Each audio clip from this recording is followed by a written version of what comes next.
Perfect. Perfect.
Perfect. Perfect.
Yeah.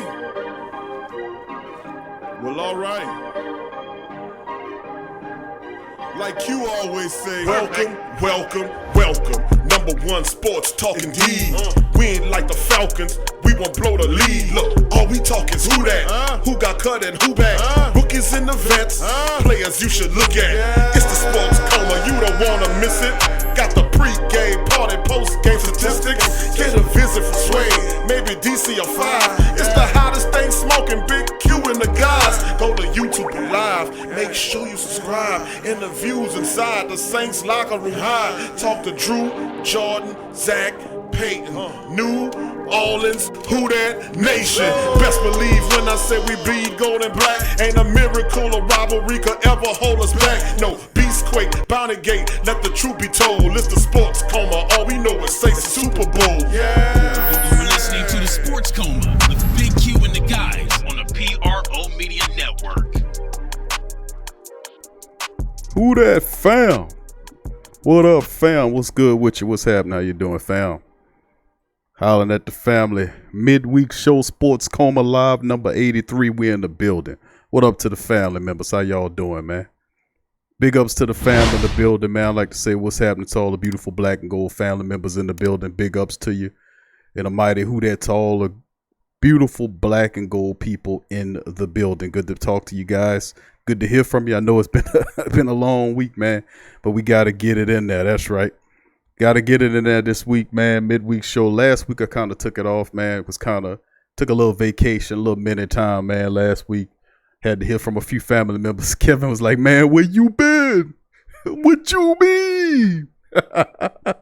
Big ups to the family members. I see you, Kev. Big ups, homie. Kev in the building. DJ, what up? There go my girl Tyra in the building. Who that to you, Tyra? Chase, Taysom. Whoa, now Chase. It's been a while, family. Good to see you. Tramal in the building as well. Ernest Adams Jr. What's good, Ernest? How you doing, fam? Soldier for God. I see you, baby. Who that to you as well? Evan, what up, Evan? Big ups to you, Evan. Good to see you in the building, family. Hope you're doing well. Who that 504 boy? Who that to you as well? Brees will be back next season. He said, man, it's a done data, man. The man gonna be back, man. Chill with that talk. Javier is in the building. What up, Javier? Good to hear from you, homie. He says, I hope Brees plays another year, but takes a pay cut. 30 to 40 mil, way too much for aging QB.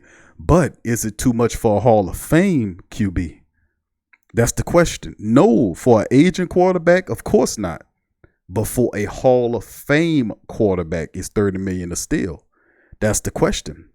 They got a couple of quarterbacks that's in the free agent market right now that are considered Hall of Fame quarterbacks, two of which are considered two of the greatest of their era. So is that a small price to pay to have a legendary quarterback that you have to protect and give a running game? Big ups. Lance Kelly. We'll get into it though, family. Lance Kelly, who that to you? He says y'all about to get what y'all want and y'all will have to deal with it. Drew will retire. I don't know, Lance. I read your comment. I meant to comment back. I've been kind of busy this week, but I hear what you're saying, man. And I don't think Drew retires. We're going to go over some news that's breaking about it. I'm going to play an interview from him as well so you can get your take on it. Even Alvin Kamara agrees with me that he believes Drew Brees will come back, even though he's contemplating. Remember, he did this before.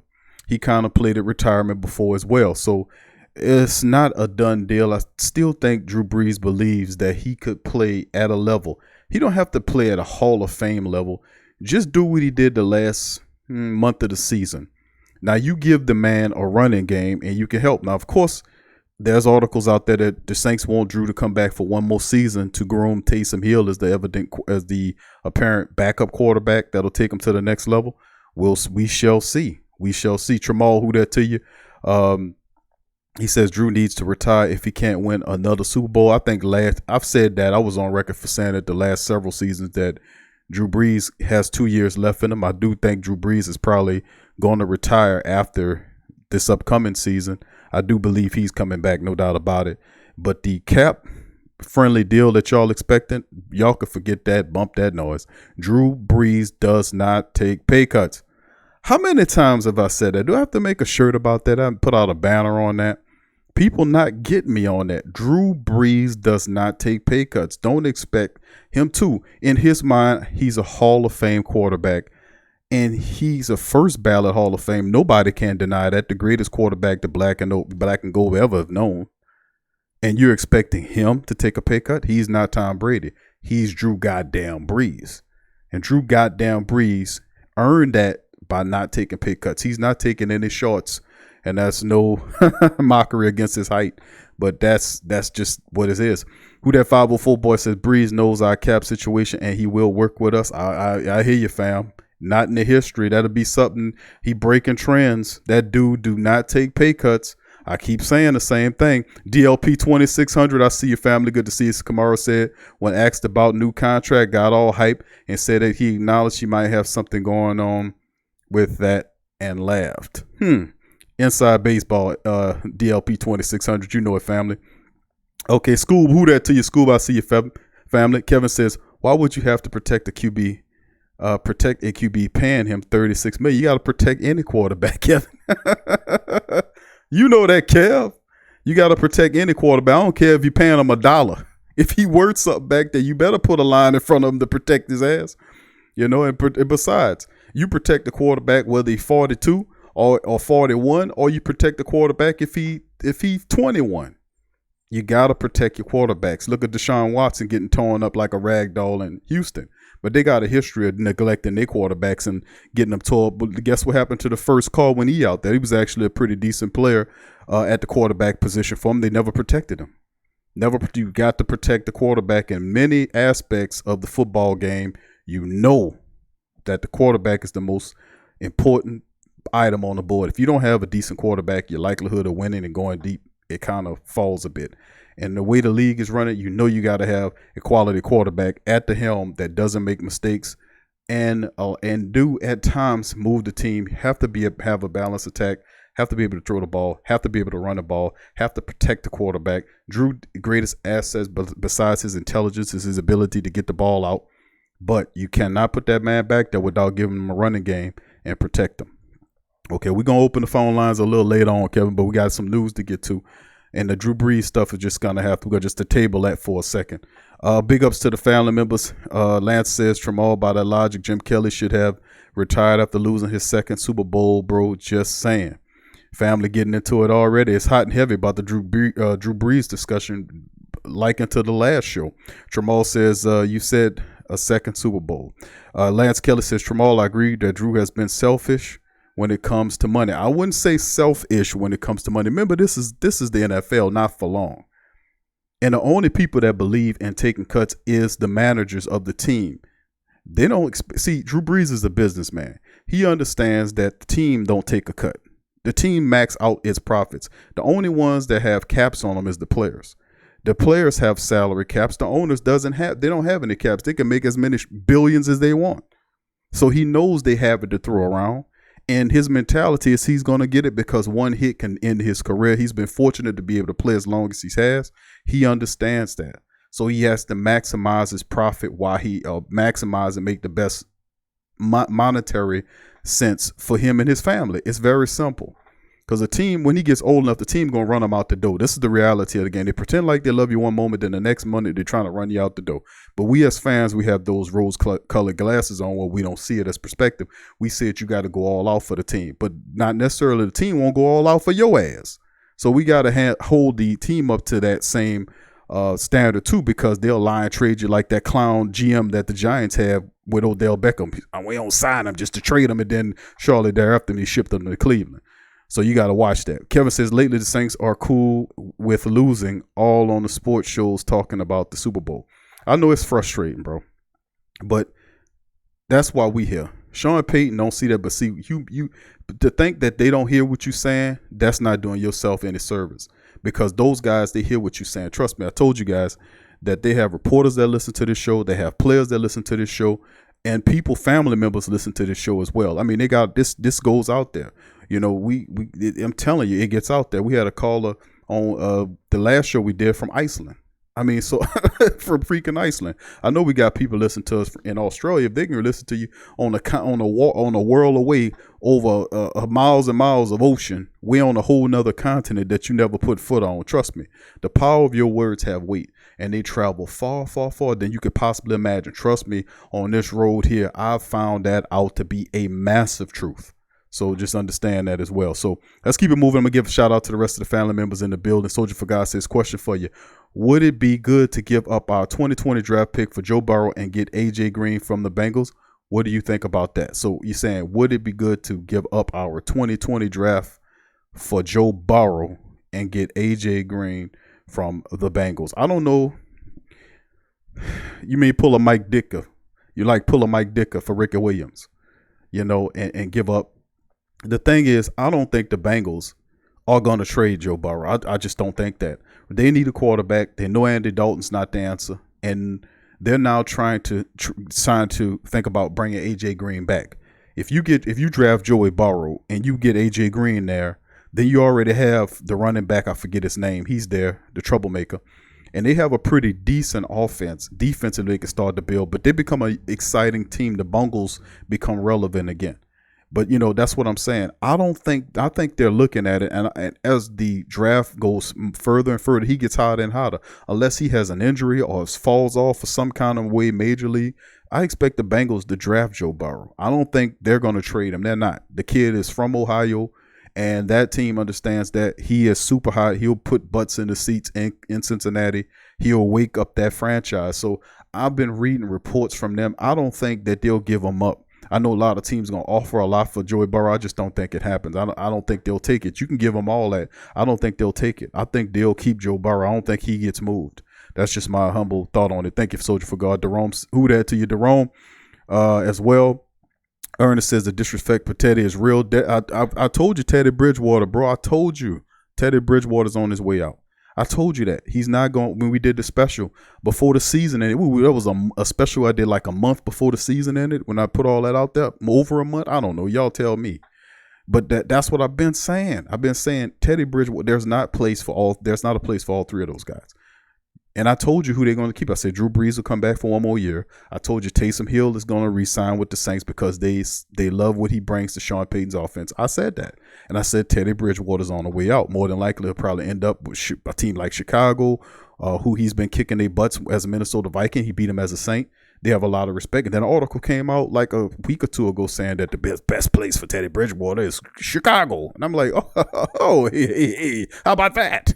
What an original thought that was. But see, that's what I'm saying, man. We knew he was on the outside, and then you see articles saying that he will start making decisions with his mind as opposed to his heart. What is that telling you? That's coded language telling you that he's going to go to the most economical sense for him, meaning who's going to get paid here. That's what I'm talking about.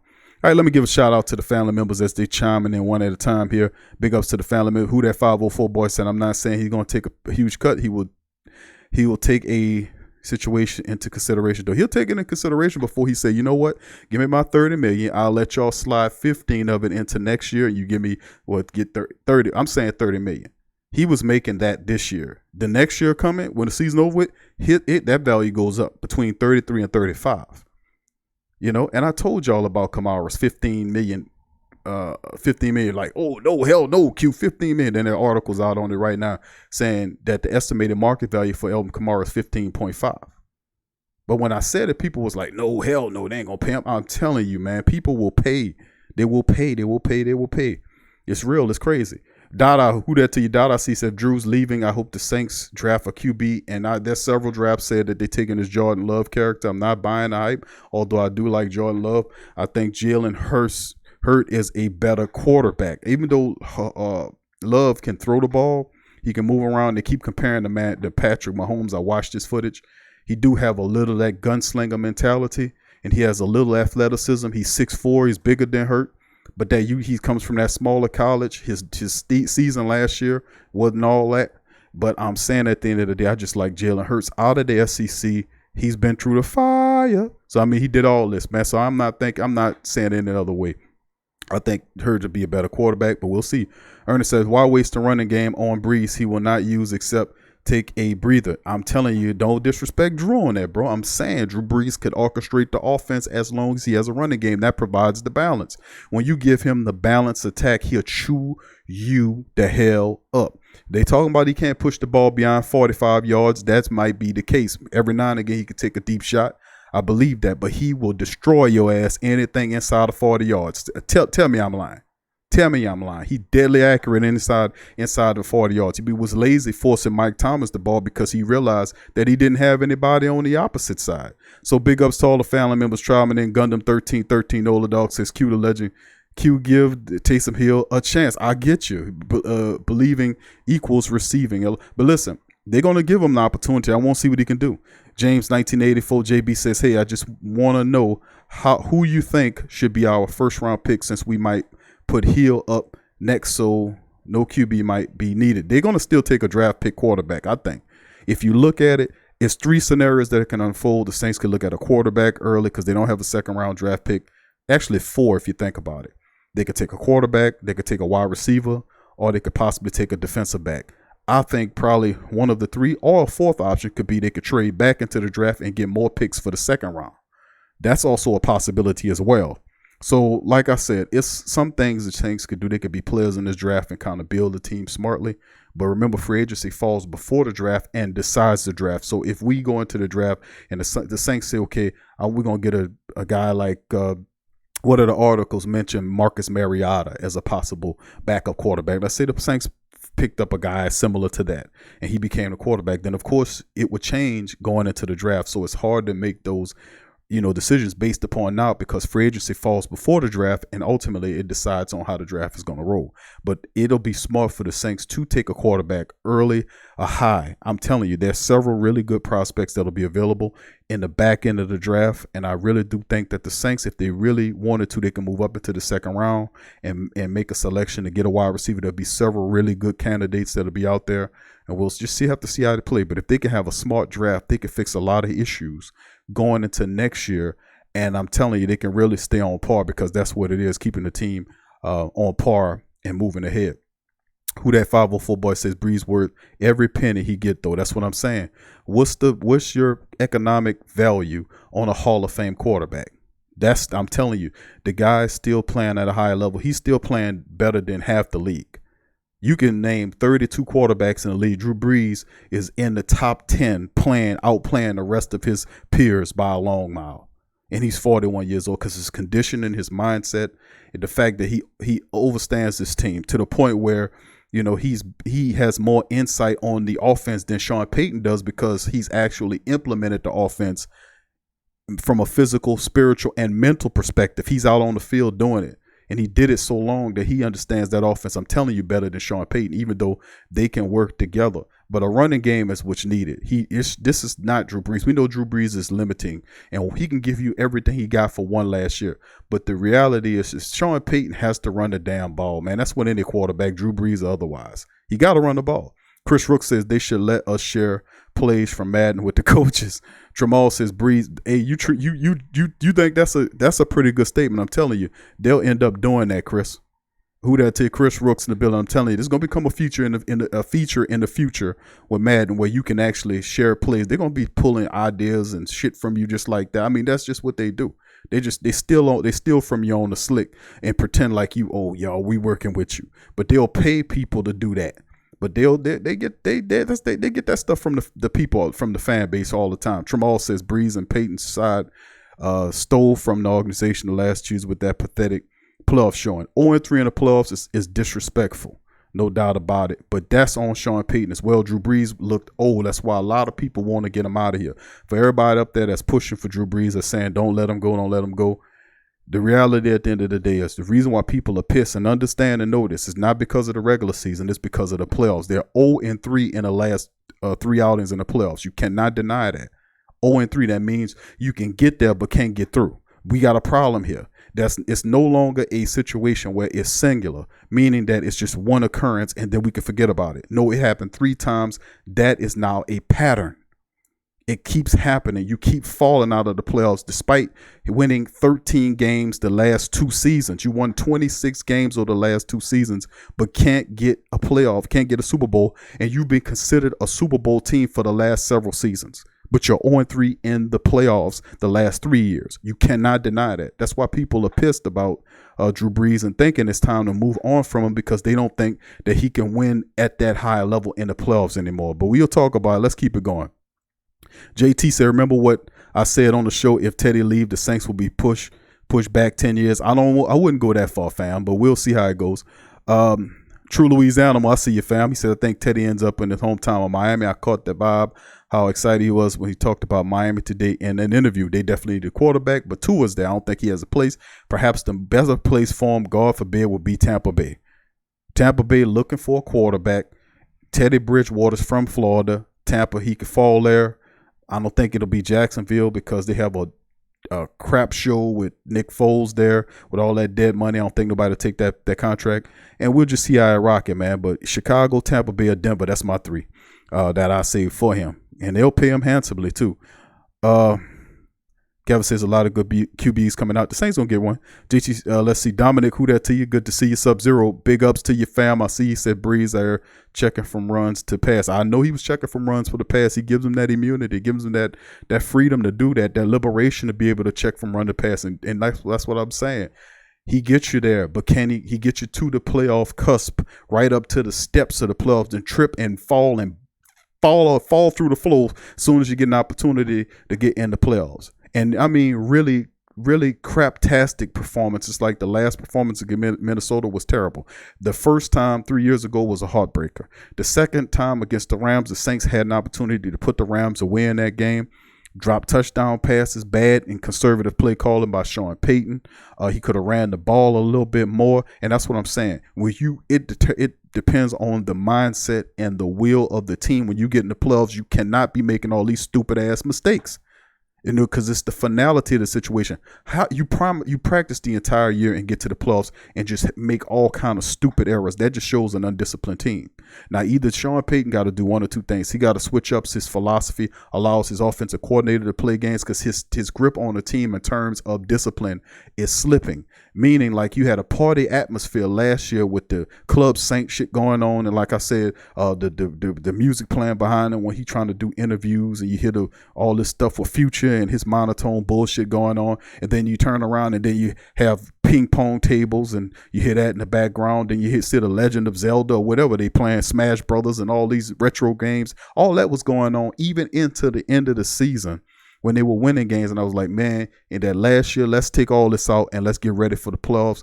Leave the fun in games alone. I know y'all big old kids, but listen, we here to play football. We ain't here to play all these silly ass games. We had an opportunity. We done did all that. Let's move all this out of here and let's focus on not making mistakes. Let's focus on moving and winning games one step at a time. We got a home game in our building, the crowd on our side. We could beat this team. We just need to do this. And then he come out lethargic. He comes out what's the term I'm looking for? He comes out all kind of which ways, man. But it's just what it is. Y'all heard me say this 1,000 times. Go back and listen to the prior shows if you want, because I really don't want to spill on it, because if I do, we're gonna be taken on. All right, let's keep it going. Let's see. It Hurts probably be early in the second round, says him. Will S. Who that to you, Will? Ernest says, you're a lying Q. Teams know Brees is only good for 25 to 40 yards. That's why the Vikings beat us. They set in the lanes while using their ends to apply pressure. Also, it did. Listen, it's not lying, bro. You saying lying. I'm not saying it's not a lie, man. Listen, Drew Brees, if the team's been knowing that about Drew Brees, this ain't nothing new about Drew being they know him, he's only good for 25 to 40 yards. If that was the case, Ernest, why the hell, how the hell he made a Pro Bowl this year? How he was carving up all them goddamn teams like that if they knew he couldn't push the ball beyond 40 yards, partner? I mean, come on, man. If they've been knowing that about him, why they couldn't beat him during the season? Why they couldn't shut him down during the season when he was doing it? And this is not this year when he was hurt for the 5 games. Go back to the last prior 2 or 3 years. They've been knowing Drew couldn't push the ball down the field over 40 yards. So why they couldn't stop him then?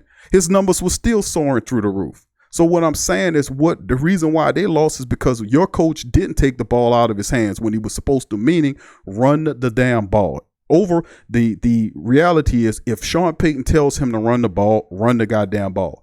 The issue is when you're having plays that you're play actioning off a run and you haven't established a run. Do you not know what would happen if you play action off the run and you ain't established a run? They won't respect it.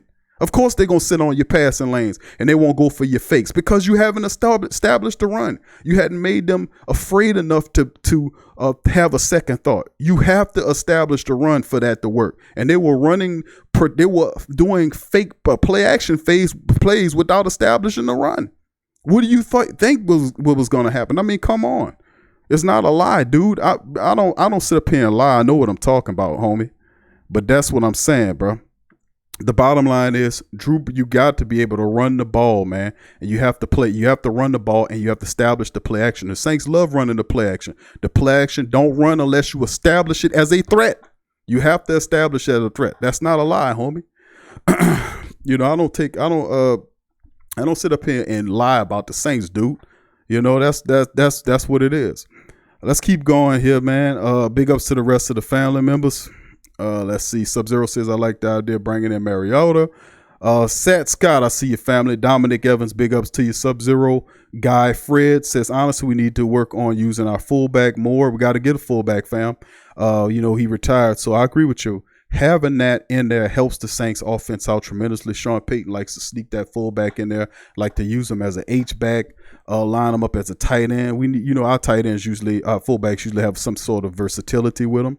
JT says Drew has audible on plays that he think will fit. Kevin, who that to you? Kevin Howard. We got 2 Kevins in the building. Will S, big ups to you. Says Teddy would be amazing in Tampa. Yeah, but hopefully not against New Orleans. Let's see, Tramal and the family members, everybody. So All right, let's keep it going here, family. Tyvon, big ups to you, Tyvon. I see your family in the building. Who that to you? Chase says, Latavius didn't get nearly enough attention at all. Could have been much success if they would have used them similarly like they did Mark Ingram. I'm telling you, straight up, and that is the reality. Dada says, y'all know the real if you have eyes. I don't give a damn about stats and records. F that.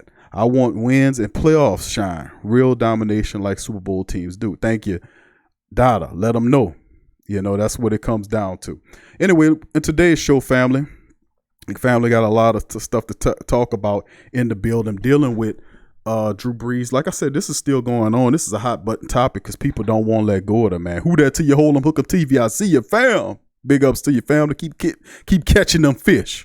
Check out my dog, Hold 'em, Hook 'em TV, man. He be catching them fish, man. Big ups to the homie. Ernest says, maybe I should not have said lie. It's all right, Ernest. We family, Ernest. It's all good, fam. We family, man. We love our team. We having a heated discussion, my man. You know I love you. You know I love the family, man. Don't worry about it. We all good, family. But he said, maybe I should have not said lie. Saints don't run. All accolades given to Brees, and he doesn't audible to run when the obvious pass will not work. I understand, homie. We good. Don't even worry about it. Kevin says, LOL, get ready, inmate 0057321. It's that Granderson. It's that Granderson. Anyway, Tramal, I see you, fam. Tramal. But yeah, family, in this episode, man, we see what y'all done did, man. As soon as we get in, I was going to talk about some news, man. And y'all brought it back to the Sunday show. Well, was it the Sunday show or the Saturday show? The Saturday show. When we see, that just shows you with the hot button topic that Drew is, man, about Drew Brees. And if he's contemplating retirement, anything is possible, family. He can contemplate retirement. Taysom Hill is the next man up. The Saints can, of course, go into free agency. Phillip Rivers is out there. I mean, Phillip Rivers was drafted and pushed Drew Brees and preceded Drew Brees in San Diego. Is that a scenario for New Orleans if Drew don't come back? I mean, you have to think about these things sometimes. You know what I'm saying, family? You got to capitulate this, because what if Drew decides, you know what, I did enough. I'm a first ballot Hall of Famer. It's time for me to roll. You know, I got a beautiful wife. I got a beautiful family. I want to spend time with them. I'm filthy rich. I got several successful businesses outside of football. I done set myself up for life after football. I'm 41 years old. I got my good mind. I ain't suffer all these concussions. I can walk away from here and make more money after football than I did during football without breaking myself up. So, I mean, but the thing is, I think he has something to prove to himself. He wants another Super Bowl ring, to be honest with you. I'm going to just be honest with you. The stats are a part of it, but I don't think he lets go. But he done this before. This ain't nothing new for Drew to take some time to think about what he's going to do into the next season. The issue is, what does that contract look like? And, of course, the Saints are going to look at bringing Taysom Hill in. We know this already. We already know this, family. Ricky Jones, who that to you? I see you, Ricky. He says, Q from the dad. I got you, Ricky. Good to hear you. See you on the chat as well, family. I see you. Will S says, I think we will be okay without Brees, though with either Teddy or Taysom. Kevin said, at this point, he should be with his kids. Life is short, man. After the Kobe, rest in peace to Kobe and his baby, you know, and all those people. Like, it's rest in peace Kobe, but there are other people on that plane that died that wasn't celebrities. In this country, we uplift our celebrities because a lot of them be in the public's eye and public's perspective. But remember, the regular folk that wasn't stars that was on that plane as well. Peace and blessings, rest in power to all those poor people on that plane that went down and crashed. The pilot, the parents, and they had their family members on that plane as well.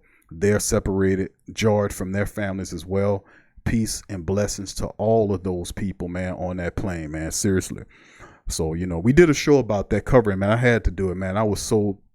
I got that news, man, and I was like, man, I got to tell the people. And they thought it was fake news. They thought I was playing.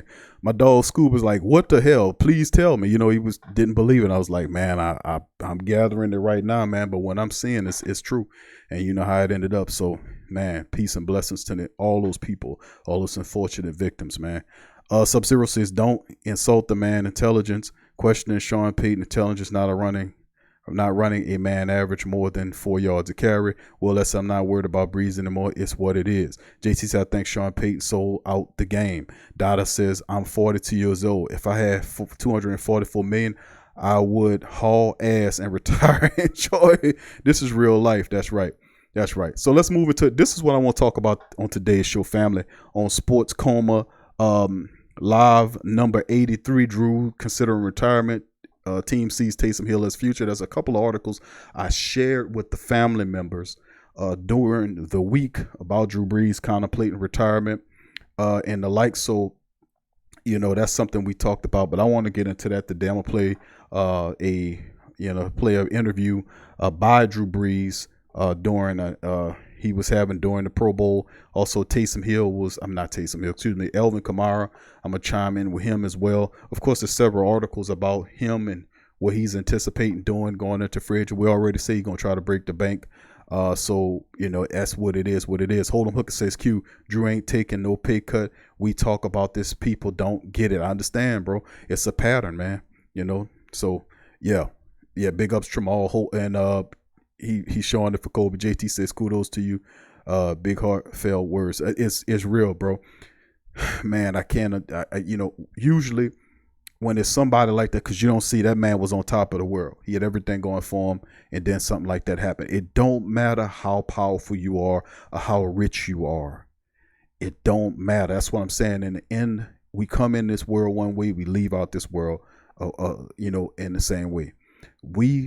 It makes us realize our mortality when stuff like this happen, because we often take it as granted. Like if you got a job, they tell you they give you a work schedule, and they think that you'll be able to make it there every day. You'll get there and meet that schedule year after year after year. It don't necessarily work like that. Think about it. You had Kobe Bryant passing away, Fifth Ward Weeby. A lot of people might not know who Fifth Ward Weeby. He was a local entertainer, man, who, that was real. His story was really touching to me because he had the heart attack, and then of course he took his legs, and then I was like, man, that man made a living with his legs, and I don't realize what he was doing. He was trying to save his life by taking his legs. After he wasn't in the best shape health wise, but you had him, you had you had not Sally Ann, but you had local reporters and stuff. You had the poor lady that was related to offensive coordinator for LSU, Ernst Minger. She went down in the plane accident. You had Nancy Parker from Channel 8 going down. Listen, man, it's showing you that don't matter how powerful you are, how big you think you are, at the end of the day, nothing's guaranteed to you. There is, and even the scriptures tell you that no person, I'm saying no person, it says no man, but you know what I mean. No person, no man, no woman is guaranteed tomorrow, and every day that you have is a blessing. So you need to look at it like that. If you take it like that, life gathers meaning to maximize each hour that you're given here on this planet to do your best works. And if you've been procrastinating about doing something, let these be lessons to you to stop procrastinating and start doing what you're supposed to be doing in your heart. Seriously, I'm going to leave it at that, and I'm going to move forward. And Tramal said Chris Dolman. I didn't know about Chris Dolman passing away. That's another one. Abraham, who that to you? Abraham from Sacramento. Good to see your family in the chat as well. Kevin says, I think the Kobe situation is making Drew think. It's making us all think, Kevin. That's a great point. It's making us all think about the mortality that we face. A lot of these football players, like poor Antonio Brown, people calling him stupid, but Antonio Brown suffering from something, man. He had several concussions. Burfett really leveled him, and ever since Burfett from Cincinnati hit him with that hit, he ain't never been the same. He ain't been right. So like I'm saying, it's a lot of stuff going on. Plus Vaughn Johnson passed away. We know Vaughn Johnson, the Saints legend, he passed away. It's a bunch of stuff. So it's showing you even some of these brothers and sisters went further in life. It's showing you that it doesn't have an age, whether you're young or older. More, it questions your mentality and make you say that you're only here for a certain period of time. Do great works and do the best you can do. Don't sleep on your potential. Get your ass up and make your dreams happen. That's what it's telling you. Don't be mean. Don't be vicious. Don't be cruel. Don't be backstabbing. Do your best work and create your best life right now. Start today. So just a positive word I just want to give. That's something that I got from some of these great people moving on, transitioning to a higher state of being, hopefully. But now moving on, family, past that. Like I said, we're going to talk about that in today's show, but I won't go over a few articles. We're going to start off today, and I won't go over these quickly so we can be able to open up the phone line for a little bit. Of course, I'm not going to do a 4-hour, 3-hour show. Probably do less than 3 hour show. I got to cut it because it's a middle of the week show. I know people got work and stuff to do, and I'm not going to hold y'all. Just want to talk put a little Saints in your life in the middle of the week. So we're going to start over a few of the things that kind of caught my eye. We're going to go over a few articles and topics. Just a second here. We're going to go over a few things here. And this is the talk. The first article I want to talk about is Drew Brees' retirement talk. They're saying it isn't idle talk. And this is coming from the sophist crew in professional football, the PFF boys. They have an article out from a reporter. I don't think this is from Fiora, who's saying, Flora, however you pronounce his name, is saying, this is one that I shared with the family members. And they were saying that, as one explained, the Saints want Brees back for what is essentially become a transition year. Now, this is coming from information wrote from NOLA.com, which is the local paper in New Orleans. There's two of them. It's the NOLA.com, and it's, of course, the Times Picket, not NOLA, it's NOLA.com. And the Advocate that covered the Saints moves was talking about how Drew wants to take time to contemplate whether or not he wants to come back or not. But the Saints were telling Drew that they would like him to play one more year and then groom Taysom Hill to be the successor of the team. So that's something that was being said there. The issue is Drew Brees is contemplating whether or not to go. Now, a lot of people say he'll come back, and I wanted the people to say he'll come back, but you got to think about it, though. Things do happen. Like Kevin astutely mentioned, the fact that Kobe Bryant passed away. Listen, family, these guys be on planes and helicopters and they got jet copters and all this kind of stuff. This ain't no rinky-dink stuff. A lot of the stuff these guys have is top-notch equipment. They have the money. That's how they mode of transportation is. They fly around in top-notch equipment. I don't know what happened with that Kobe Bryant stuff. A lot of stuff out there, I'm not going to touch that. But I know that if you Drew Brees, then you definitely as a person have to say to yourself, man, you know what? Dang, I got to think about it because, life is short and I did all this. I built all this up and I spent it and I'm fortunate enough to play into my 40s.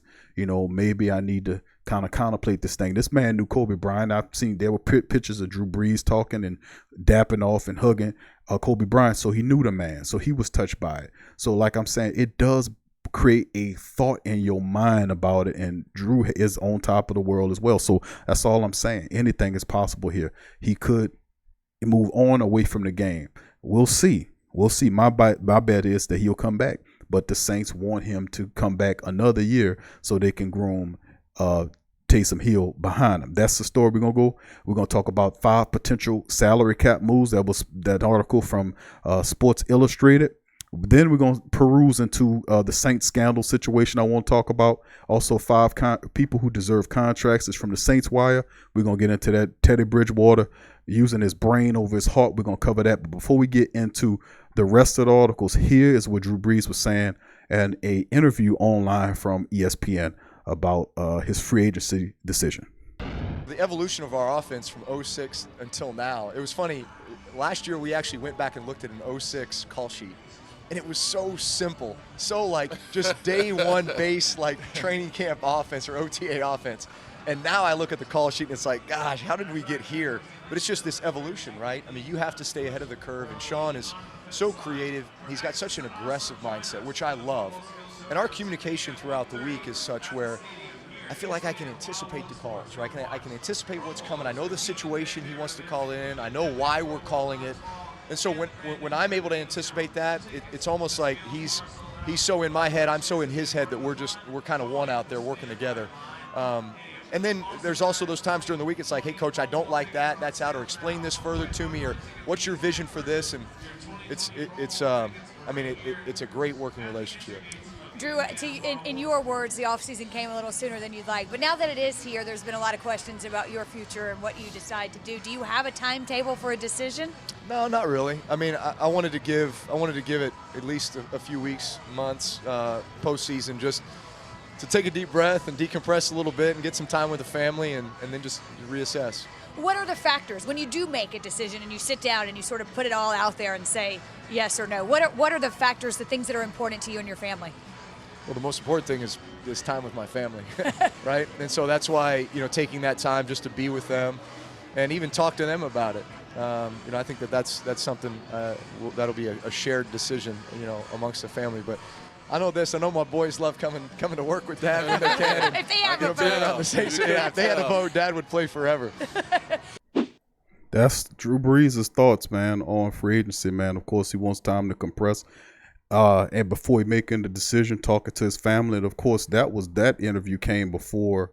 Well, it was actually around the same. I want to say it was before what happened with Kobe Bryant. So, obviously, that can impact and weigh on your decision-making as well, being that that is a method of not traveling in helicopters per se, but planes and all this kind of stuff.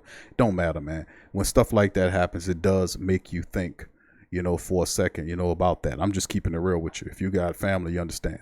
But anyway, let's listen to the next interview. This is from Alvin Kamara. He was on the show today, Dan Liebertard's show, and this is what he was saying about Drew Brees. Comfortable are you there just in the city? How much have you put down roots in the city? I'm comfortable. I mean, it's like home. It's the South. I'm happy that I stayed in the South, for one.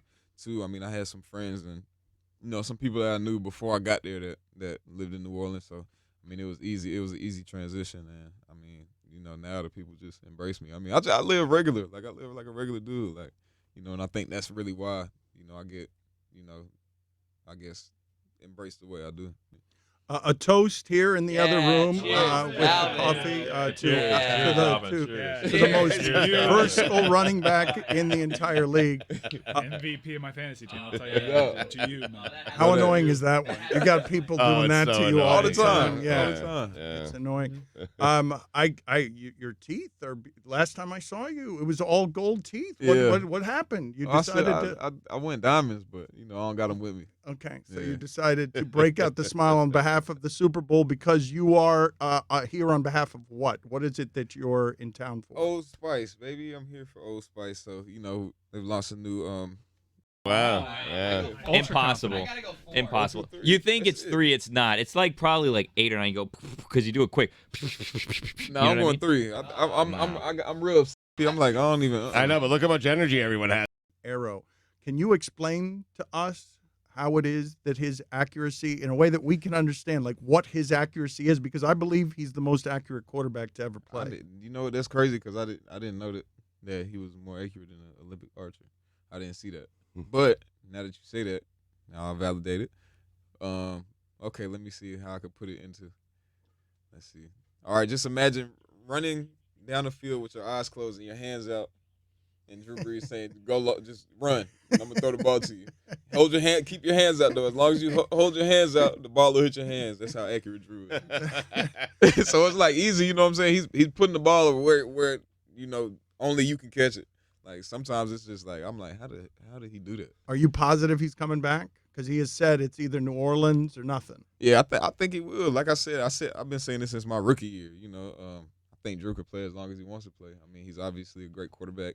I mean, records to show for it. Obviously, a Hall of Famer. I mean, in my book, and I think in a lot of other people's books. It's just how he's feeling. I wouldn't be mad at him for if he hung it up. But of course, I'd be mad at him. I mean, of course, I want him to come back, and I think the city want him to come back. But as an athlete, I mean, you think about that, but you think about also yourself, your health, your family, things that you have going on personally. So you never know.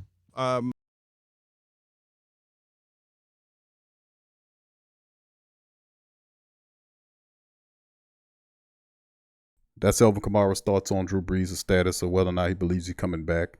Like he's saying, he think he would, but then again, you never know.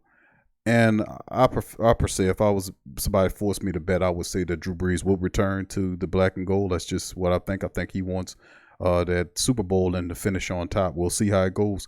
And you get that one shot if he is in that shape and he's feeling like he could do it. And the Saints saying, listen, Drew, give us one more year, and then you can fade away into the sunset, take an analyst job somewhere, just help us out with Taysom Hill.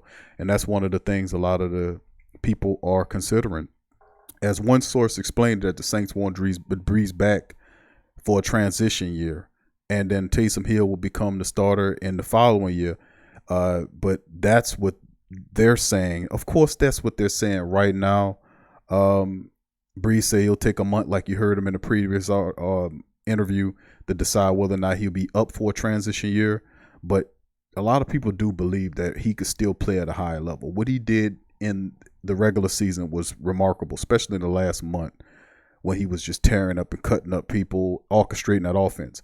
The thing that has people kind of shaky is his playoff performances over the last 3 years, especially the last one that left a sour taste in our mouth about the fact that how he turned over the ball twice in that game, interception and a fumble because he was holding that ball out there like that. He didn't, if he was moving, he didn't pack the ball away. He fumbled. You cannot do that. You can't turn the ball over in playoff situations. And then, of course, it didn't help the Saints by the fact they were lethargic, had no energy in the game. They sat on their ass damn near the entire game and didn't get any sense of urgency until halfway through the fourth quarter. So that's a part of it. But you can blame that on Drew. A portion that is Drew, but a lot of that stuff falls on Sean Payton's head. He has to inspire the team, and if he getting that old where he can't get up off his ass and inspire them dudes to play some football, maybe he need to consider going somewhere. Seriously. If you can't inspire your team in the playoffs, you fight and scald, drag people for 13 all the way up until the end of the season. You get 13-3, then get in the playoffs and get one and done. That is a disgrace. I don't care what nobody say. That is a freaking flipping disgrace.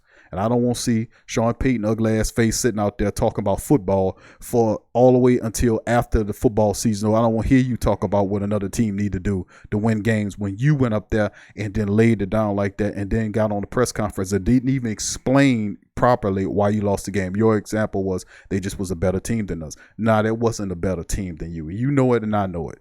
But that's the easy, cheap, garbage way of getting out of explaining what really happened. But that's okay. I explained it for you. And I've done it several times, and I'm going to leave it alone right now because I have a short show and I won't get into it. Next article, we're going to move into it. Family, just hit the like button for me as we're moving forward.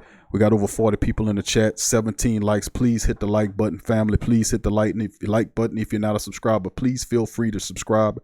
We're going to keep moving this thing along here. Okay, let's go to the next story, which is, of course, we're going to talk about Alvin Kamara, Demario Davis, and among 5 Saints who deserve contract extensions early.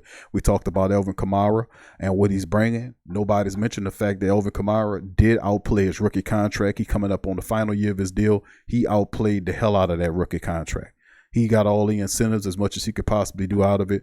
What could have really been nice is that last year the Saints kind of offered an extension before he got a new agent. They know the man was stepping up over his contract. Don't wait for him to say something. Kind of step to him first. You know what I'm saying? Maybe you can catch him off guard with that. Like you can step to him first and say, man, we know Alvin Kamara balling. We know Mike Thomas balling. Before they make the demand, let's make the demand. Let's set it straight.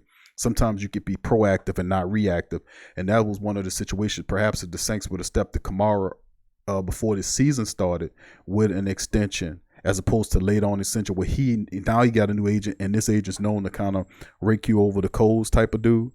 But, we knew that him and Christian McCaffrey and Derrick Henry, these guys are going to command some big dollars on the market. And whether or not the Saints will give Alvin Kamara, they're going to pay the man anywhere between 8 to 15 million. You spot it up in there. I say 9 to 15 million. The market value says 15.5. That is the high end of it.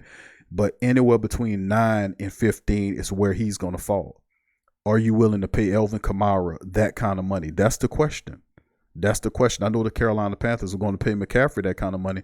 Are you willing to delegate that kind of money out to Alvin Kamara, a running back who a lot of teams don't have a high opinion on paying running backs like that? There's only several of them in the league that have those big old contracts. We talk about Elliott out in Dallas. You're talking about Le'Veon Bell and the Jets trying to get rid of him. You got Ty Gurley, who's a guy that the Rams, they feeling kind of sad that they even gave him that money because he's been underperforming since they paid him. Other cap hits, they're looking at Marcus Williams as a guy that they're looking to enter extensions. This is coming from the Saints wire. I don't think we extend out him. I know the Saints like him a lot. They're thinking that he's really been showing up and paying. But look at this. Eddie Jackson, who's the safety for the Chicago Bears, just got broke off. He got set. He had a $58 million contract over 4 years. It's coming up soon for a guy like Marcus Williams. You know, I don't like Marcus Williams like that. I think that he needs a lot of work. But if he can learn how to pick the right angles and learn how to lower the shoulder and stop being all scared and, and doing what he do, DeMarcus Williams type stuff, the Saints, truth be told, I wouldn't pay Marcus Williams. But something tell me the Saints going to hold on to him and pay the man. Hopefully they don't, dude. Hopefully they don't pay him that kind of money. But the dude's still young. Maybe he can get over all that whiffing. We'll see. Demario Davis definitely deserves an extension. He played his contract as well. It's another overplayed their contract person. Remember, he signed a 3-year deal worth $54 million.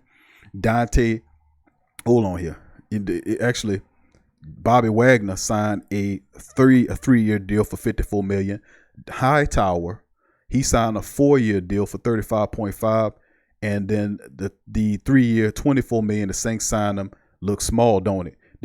They paid Demario Davis 3 years, $24 million. But he been outperforming a lot of his contemporaries, and that's what I'm saying, man. This man outperformed. He's been leading the team in tackles the entire time. He's basically the reason why the Saints are as good as they are in the middle, because he never missed a game. He comes in, he plays every game, and he plays sideline to sideline. He makes plays. The guy is terrific. You got to pay him. And of course, I know he's getting up in age, but Demario Davis, to me, earned another contract, at least another 3-year contract extension with the team. They need to get that done. Another proactive move. The Saints they don't need to wait on that. Mickey Loomis, you ain't been doing shit the entire year, been sitting on your ass since you signed Sean Payton and gave him that 5-year extension. Why haven't you been moving on these contracts, partner? Why are you waiting all the way? Why haven't you been moving behind the scenes to get some of this work done? You didn't have to wait to free agency fall to get people to sign the contracts. They got situations where you could have been signing people during the season. And several teams have been doing that, signing teams during the season. Janoris Jenkins is another one. A lot of people saying Janoris Jenkins is going to stick around, but he has a hefty price tag, over $11 million that the team go on. And this could be one of them situations where the Saints can give him a 3-year deal. I say give Janoris Jenkins and Jack Rabbit a 3-year deal, extend that money out, and make him, because you don't really want to go into the offseason and say get rid of the Jack Rabbit. Then you have to go into free agency and find another quality cornerback. Trust me, the Jack Rabbit is a good fit in the Saints system. Keep him there. Give him a 3-year deal. Eventually, you're going to have to extend out Marshawn Lattimore as well. We're going to cover all that down the line. There's several videos that I'll be working on soon that'll be coming out. But that's just some of that work. Janoris Jenkins definitely need to come back. Larry Warford is a guy that's contract. He got 1 more year left on his contract. This will be interesting because he coming off another Pro Bowl here. And remember, he in the final leg of that $34 million deal that he signed a 4-year deal worth $34 million. He really balled as well. Larry Warford was really good in it. But you got younger players coming up. Eric McCoy, Ryan Ramczyk, who's going to be looking for a payday. So what do you do if you're New Orleans? Do you kind of keep Larry Warford there? You kind of lock him in on the deal. He got 1 year left.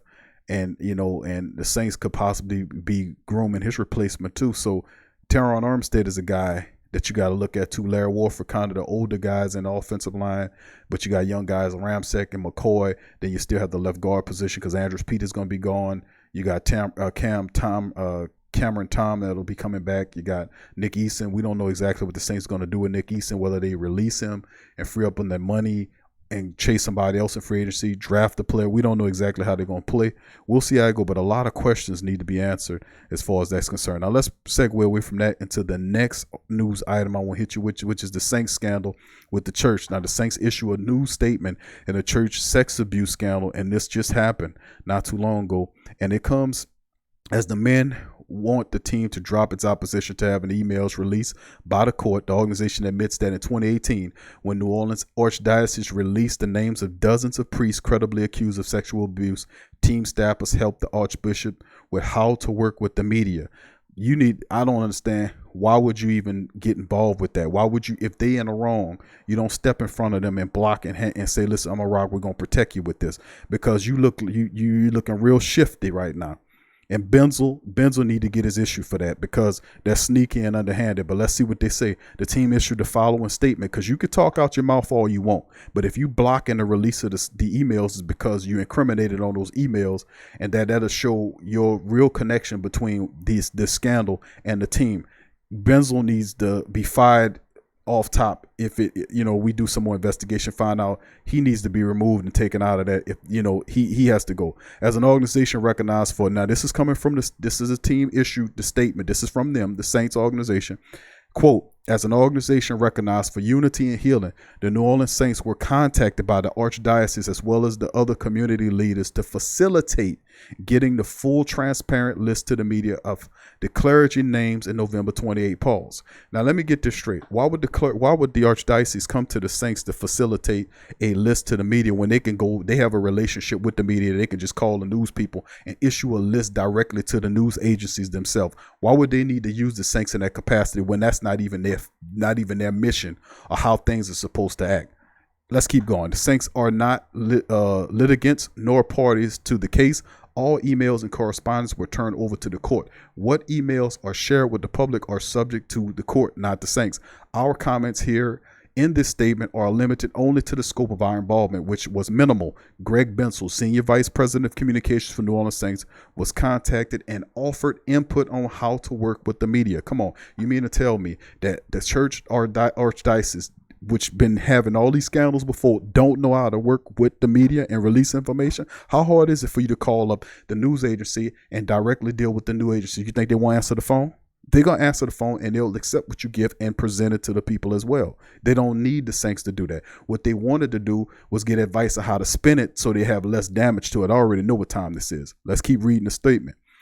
Okay, it says the advice, and this is underlined and in bold letters, dark letters, the advice he gave was simple and never wavering. Be direct, open, and fully transparent. Make every name on the list that had credible evidence publicly available, while making sure that all law enforcement agencies were alerted. If credible evidence existed, those listed should be persecuted to the fullest extent of the law. The remaining advice was simply on how to facilitate the list to the media so that the media had ample time to process the list, ask questions about the list, and release the list to public.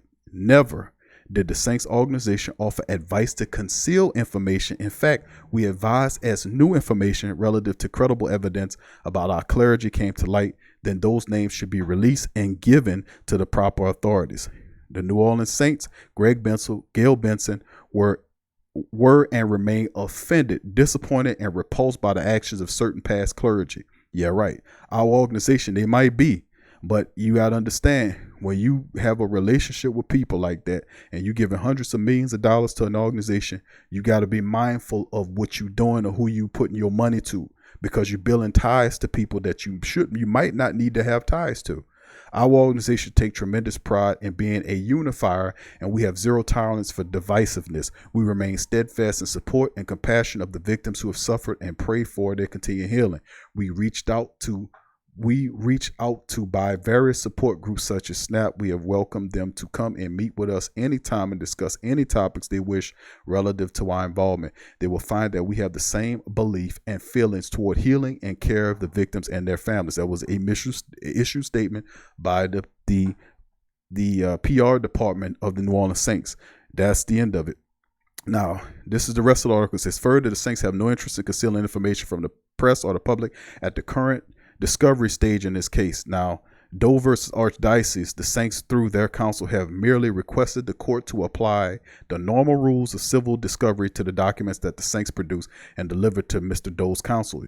Until the documents are admitted into evidence as a public trial or hearing in the context of relevant testimony by persons having knowledge of the documents and events to which they pertain, the use of documents should be limited to the parties to the case and their attorneys.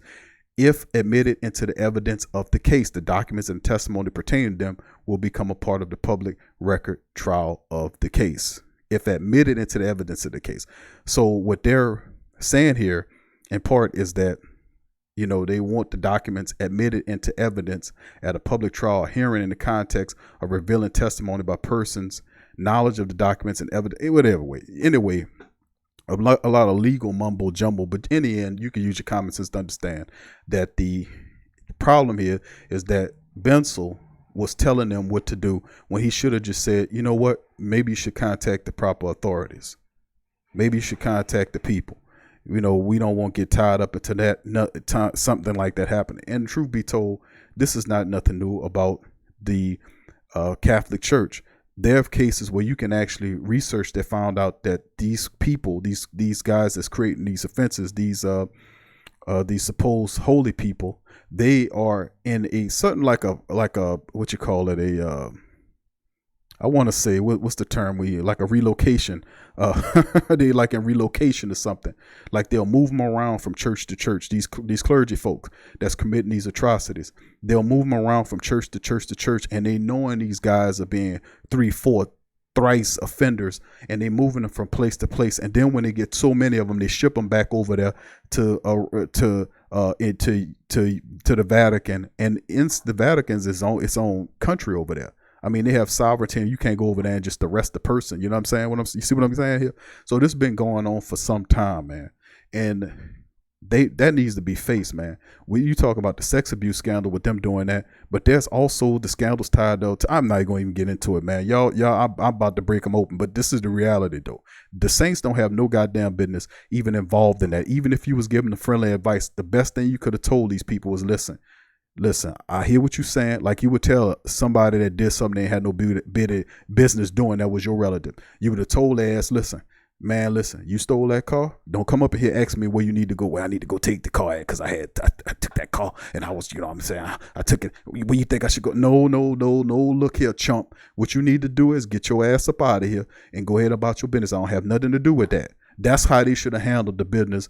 Maybe not with the cussing, but the reality is, you know what to tell somebody, you know that's involved in wrongdoing. I don't want no part of that. You need to go talk to them people, let them work that out, because could be misinterpreted that you're helping them, assisting them. And then the fact of the matter that you don't want the information their emails to be released to the public, showing me that whatever your involvement that you're stating that you're not involved in, by the fact that you're creating resistance to not allow the emails to be released, showing me that you some kind of way believe that these emails, if gotten to the public, could not maybe incriminate you or maybe kind of stain your blemish your reputation or your image in the face of the public. Because this could be a problem. This could be very problematic. Anyway, that's some of the story dealing with that. I know I talked about it on the prior show. That's some information that was just released by the team, a statement there, and I felt I had to put my 2 cents on it, being that's the Saints matter. Now, the next story, let's go on. Teddy Bridgewater will use brain over heart for next move. Now, of course, he said this, and this was on Sirius NFL Radio with Teddy Bridgewater. Appeared. He said, quote, last year, everyone said I turned down X amount of dollars to go back to New Orleans. Honestly, for me, I'm a businessman, but I'm a smart businessman. Bridgewater said, I don't make decisions with my heart. I use my brain to think things through. Last year, I made the decision to return to New Orleans. It worked out for the better for me. This year, it's one of those deals where I said, it'll be the same thing. I don't try to make any decisions of the impulse of my heart. I think things through and go from there. Now, you can say what you want, but we know that the Saints, the 2020 to 2021 Saints, don't have a spot on this team for Teddy Bridgewater at the price that he's going to command on the free agents market. Bottom line. They're going to go with a cheaper alternative than Teddy Bridgewater. They're not going to pay him $9 or $10 or $12 million to come back to sit behind him. They already made the case known that they're going to rock with Taysom Hill. He's going to be the heir apparent, which means that Sean Payton going to have to get up off his ass and start filling these vacancies on his team, like the wide receiver position. Not just get one wide receiver, get another wide receiver. You might get 2 wide receivers in this draft because you need to upgrade that position. You need to see about getting a tight end soon because Jared Cook's left on 1-year deal. You need to bring a tight end in there that can help. Maybe you could have kept Alizé Mack around. He wasn't all that bad. You could have stashed him on the practice squad. Stop screwing around with Nate Wozniak. You could have pushed him off of there. But anyway, the reality at the end of the day is the Saints definitely need to upgrade key areas of the team to stay viable, to go into a transition, because you won't transition with Taysom Hill or any other quarterback and lose a lot of the key pieces that need to keep the team at a high level. Remember, while you retooling, and you have to be really smart right now, remember your opposition, like the Falcons, the Buccaneers, and all these other teams, they're consistently building. So you have to be so mindful of their progress as well, because Tampa Bay is one quarterback away from being competitive. Atlanta is prideful. They're going to spend a lot of money to get the situation right. Carolina has a new coach and a similar style offense that they're trying to implement there. So they're going to come and try to make some noise there. So the NFC South is definitely going to become more competitive. And usually, as opposed to history, the Saints have dominated for 3 years in a row. Usually that 4th year is when you start losing your grip on the division. And the Saints, in order to not allow that to happen, the Saints going to have to be really smart with their money and free agency and really judicious and intelligent with the drafting this year. Seriously, you're going to have to know what you got to do. And we'll see how that determines, how that spends. So that's a little information on Teddy Bridgewater using his brain over his heart for his next move. You know, he loved New Orleans, but hey, man, I gave y'all a deal the last time around. This time around, I'm not going to be sitting up here waiting for you. You told me Taysom Hill. I was the future of the team, and then now you telling this Taysom Hill. So anyway, let's keep it moving, family. That's some of the news items that I wanted to report on. Who that to you, Kelvin Washington? I see your family. Good to see you, Kelvin, in the chat as well. All the family members. Kevin McKnight, who that to you? Ricky Jones, big ups to you. Molly Mall ATL is in the building. One of our Atlanta extended family members. Isn't that weird? I said that. He's an Atlanta fan, but he enjoys the Sports Coma, which is the Saints podcast. Man, that's real respect right there. And I in other words, I probably think I'll be in some kind of weird alternative reality or something. Which Atlanta and New Orleans Saints fans sitting together at a table, talking with good sense. I don't know, man. We might be in a weird reality somewhere. But anyway, Devin, I see you, Devin, in the building, my dog. Devin Frank, good to see your family and all the family members. Sean D, good to see you. Donovan, what up, Donovan? I see your family. Good to see you in the chat as well. All the family, while I was running my mouth, a lot of people snuck in there. Good to see the family members in the building. James Taylor, good to see you, James. I see you, fam, in the building as well. Abraham, big ups to you, fam. Once again, Will and the rest of the family members join in. John T, what up, John? I see you, fam. Good to see you. And so that's some of the news and that I wanted to cover with the family members. Now, family, as we keep it moving, we're going to go into the next 504 Easy. Good to see your family in the building as well as the family move and good. So like I said, hit the like button, family. Thank y'all for joining us. And I played some interviews, just give a brief synopsis before I open the phone line about what we just did. We pretty much covered the news on Teddy Bridgewater's impending with his decision, thinking about using his brain as opposed to his heart like he did when he signed back with the Saints because he loved to sit in New Orleans. But that won't work a second time around. He going to look to get paid like we said. Taysom Hill, the Saints already saying that they want Drew to come back as a transitional year to get Taysom Hill ready for 2021. How do you guys feel about that as well? We covered the scandal with the Saints. I kind of extended my little minute because I ain't want peruse over that because that's serious business, man. That's serious business. But like I said, man, I had an opportunity. I read about a lot of that, man. Maybe I know a lot of y'all out there, y'all are intelligent. Y'all know what goes on. You know what I'm saying? Y'all knows what goes on. They got weird relationships in here that go on. But if that's beyond what it said it is, we need to get on them for that. We got to get on them for that if that's the case. So we're going to just sit back here and watch and observe and see how things go. But trust, believe, man, you're not going to make it with that.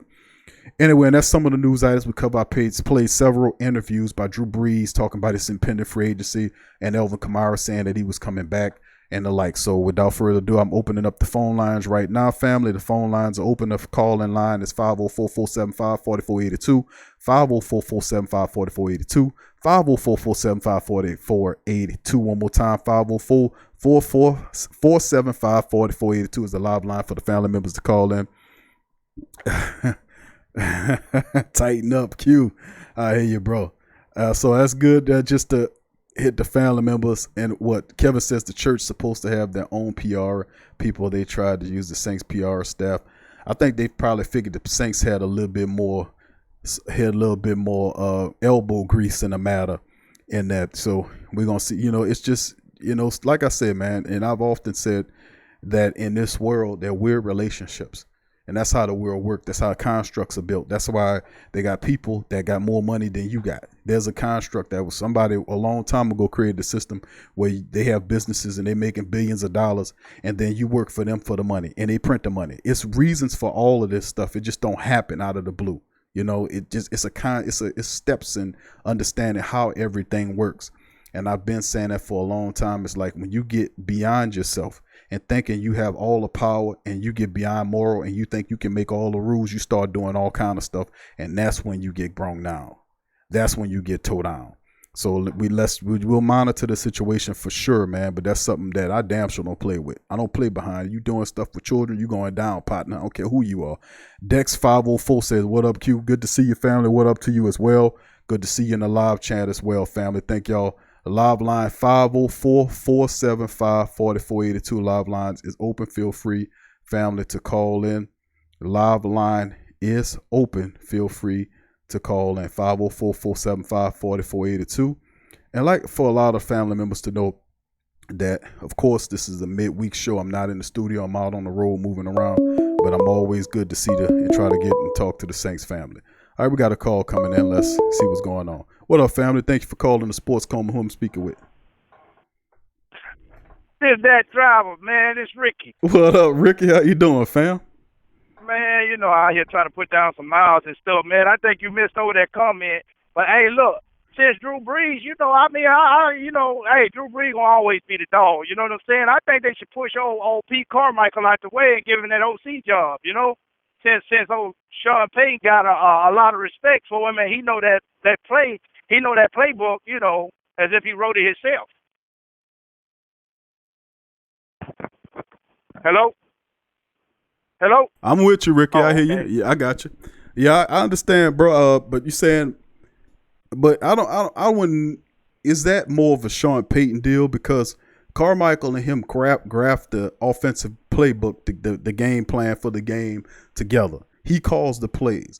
But where is the accountability of Sean Payton have a game like he had with the Minnesota Vikings? It shouldn't be. And truth be told, you can look at the last 3 playoff contests and really put that on Sean Payton with his play calling. You really could, schematically speaking. Those games wasn't supposed to be as close as what they were. Respectfully, though, I really do think that Drew Brees is a person that can go back and back with Coach, that he will actually, you know, take the back seat to and let him run an offense and he pay attention to the game like he's supposed to. Respectfully. Right. You know what I mean? I think Coach Payton actually feel challenged by Carmichael. You know what I mean? So? But Drew Brees, as a player coming up under him, I think Coach Payton will have a lot of respect for Drew because Drew done been on the field up under his offense. Right.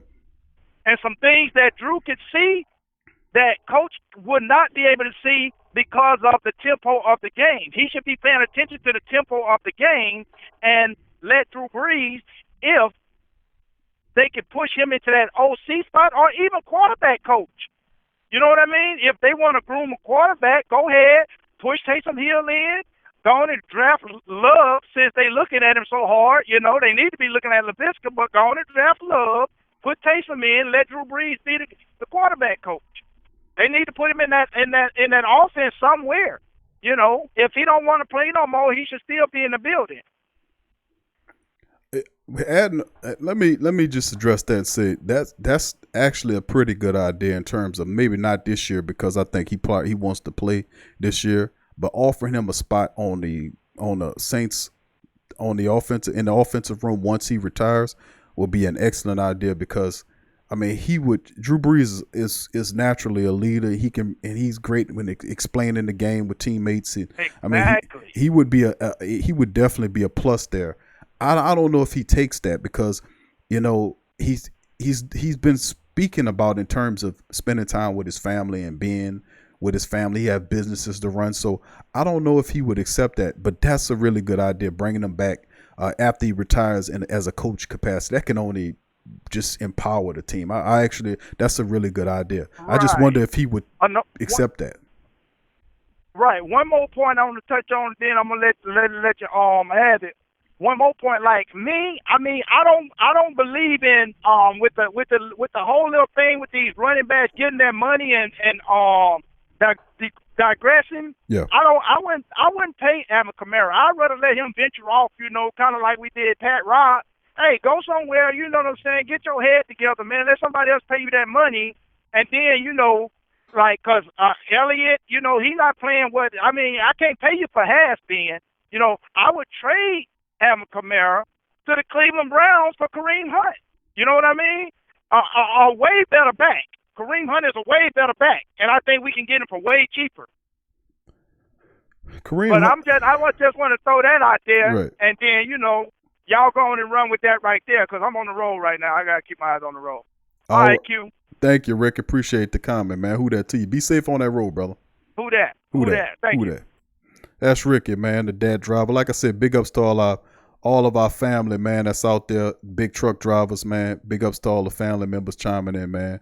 We got a lot of big truck drivers that's out there. My dog Dada, Ricky, all of the guys that's out there doing their thing. Y'all be safe on the road. Family got a lot of bad weather out there, a lot of crazy drivers. So y'all keep y'all eyes, and much blessings to y'all. Now to address the like I said about the adding Drew to the offensive staff, I think that's a terrific idea. I love that idea. Once he retires, if he accepts it, that's a plus and a bonus to have Drew Brees, who's a first ballot Hall of Famer, in the offensive room, coaching up the quarterbacks. I would love that. I would love to see that. And now, as terms of the Kareem Hunt thing, I'm not too certain about the Kareem Hunt thing, to be honest with you, Ricky, because Kareem Hunt just got into some issue. He had an issue this past week. Matter of fact, it's funny you mentioned Kareem Hunt because he had an issue. Who that to you, Dada? I mean, big ups to Dada, my dog. Jamal said disagree. I think, Kareem Hunt trading Kamara, I think that was the Ricky said for Kareem Hunt. I wouldn't trade Kamara for Hunt. I think Hunt having some issues and problems I think he'll be an issue. If you have to move Alvin Kamara, I would say for maybe some, for draft picks. If you can get good value for him, if you can get serious value for him, but maybe not, maybe you get a series of draft picks that you can use to replenish your team. But because there's a lot of great running backs in this draft, but if the Saints are holding on to Alvin Kamara because they feel like they would be willing to pay the $8 to $15 million, whatever it might fall, it might be $10 million a year. Are you good with giving him a 4-year contract or a 5-year deal, a $50 million contract with a $20 million, a $15 or $18 million signing bonus, and then you hit them with guaranteed money on a $50 million deal, guaranteed money $30 million? Are you cool with giving your running back that? That's something that a lot of family members aren't willing to give out. Now, we talked about Mike Thomas, and rightfully so. Mike earned it. Drew earned it. He's a Hall of Famer. His number's still there, although we can kind of poo-poo his playoff performances over the last 3 years because the team keep falling short. But the reality at the end of the day is that he's more of a plus than a minus, and you have to have a complete team to utilize him. The days of just letting Drew Brees wing it 40 times a game is stupid. Sean Payton is really the one that's at fault because I don't know if he understands, he gets trapped in his own brain. Understand, I'm looking at Drew Brees, but you're not looking at Drew Brees, even a 31-year-old Drew Brees. You're looking at the 41-year-old Drew Brees that can't throw it past 40 yards that longer, but he'll kill you inside. He still had that deadly accuracy, but I don't understand if he sees that.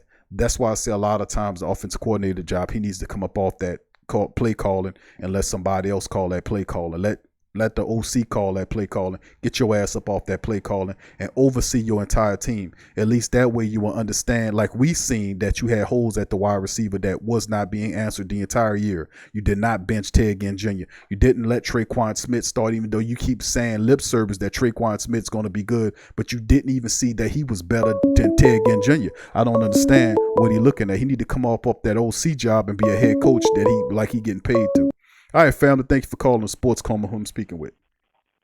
Hey, my bad, Q, man. I'm just going to blow your line up that trap again, Go ahead, Ricky, man. I just wanted to throw this out there, bro, share a little place on this part of the map where I'm at, man. Yeah. I just happen to be headed to Minneapolis, Minnesota right now. All right. And, bro, the sky is really purple over here, dog. I'm just want to put that out. I'm serious. It's really purple, bro. I'm tripping off of that. But, what they spraying up there, Ricky?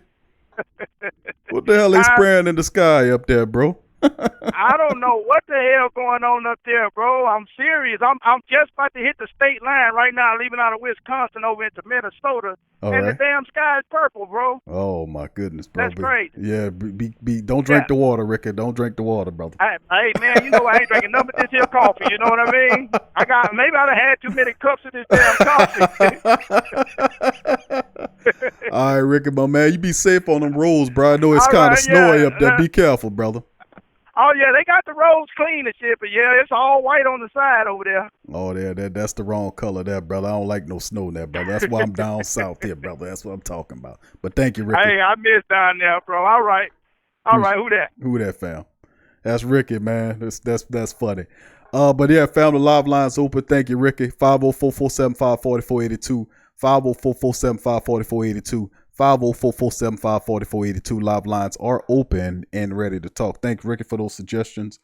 on it. Kareem Hunt, I like the Drew Brees idea. Not so much on Kareem Hunt because he been having some situations. I don't know if you was aware of that or not. He had a little situation that will occur, and he been messing up lately, man. So I don't know if it'd be a good idea to bring him anywhere near here. And plus, they have a whole bevy of different running backs, really talented running back. Like I'm saying, let me just say something about this draft. I'm really excited about this draft this year.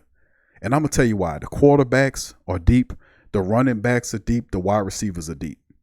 And the defensive backs are deep this year. Not so much on the linebackers, but listen, the skill position players are in full effect this year. And if the Saints can able some kind of way to get a second round pick back, I wouldn't be surprised to see them trade back into the second round to acquire more picks. That would be a smart stratagem as well. So, I mean, however they go. But the reality is this is a really good draft, man. If I was the Saints, I would see about trying to get that second round draft pick, even if I was to give up picks in 2021. Because truth be told, if you can have a smart draft this year to set you up for next year, it'll brace your fall for things that you possibly could be dealing with next year, and you could be able to be smart about it. Because I really do doubt that you'll be able to, that the Saints will pay Kamara $10+ million. You know, they'll haggle over the money, and he might hold. I hope he doesn't hold out, but truth be told, that man deserved the money. He been a top back since he got here to the Saints organization. He outplayed that rookie contract. That's something that nobody talks about, is the fact that he outplayed his contract and deserved to be paid as well. But whether or not the Saints keep him and pay him, like if we had Christian McCaffrey down here, I'll be paying him all the days. Reason why I'm kind of hesitant on Kamara is because I just don't know, man. That last year rubbed me the wrong way. Even though they gave him a Pro Bowl that year, that rubbed me the wrong way, man. How he played those several games besides the first two and the last two. I was not impressed with his, and of course he missed two with the injury, but the rest of those games, he didn't look like what out there, and I'm not happy about that. That's why I'm saying if you do that you play like that on a 13-3 team like you did this past season, what are you going to look like once I give you the money? You understand what I'm saying? So when I don't think he'll be on some Junior Gillette type mess, but I'm saying, I'm just hesitant about that, man, because you got a lot to lose if you get this guy and then he goes down. And plus the running back position, they don't want to pay a lot of money to that position anyway. All right, fam. Thank you for calling the Sports Coma. I'm speaking with. Eric, what's going on, brother? How you doing, fam? Who's calling? This is Eric, man. Can you hear me? You said Eric? Yes. Eric? Okay. Where you calling from, Eric? Houston. All right. Good to see you in the building. What's up, fam? What's on your brain, bro? Hey, man. I just caught a whiff of the show, and I'm hearing you talking about Alvin Kamara, and I wouldn't pay him. Okay, you wouldn't. I'm being honest with you. I wouldn't pay him. He's not. Alvin Kamara is a good running back, but he's not that durability running back that'll carry that team the entire season. He's just not built like that. If it was me, mm-hmm. if it was me, and they had to trade him, mm-hmm. okay, and I'm not saying they're going to trade him. Right. If they have to trade him, I would be looking at a running back of a Melvin Gordon. You understand what I'm saying? I got you. Somebody who's able to really run the ball and take a beating. Mm-hmm. Kamara is just not. He's not that. He's not a Mark Ingram type running back. That's true. I'm a Latavius Murray guy. I felt to believe they should have stayed more with running the ball. I still believe that. And I agree with what you said about Sean Payton. A lot of responsibility fall on him.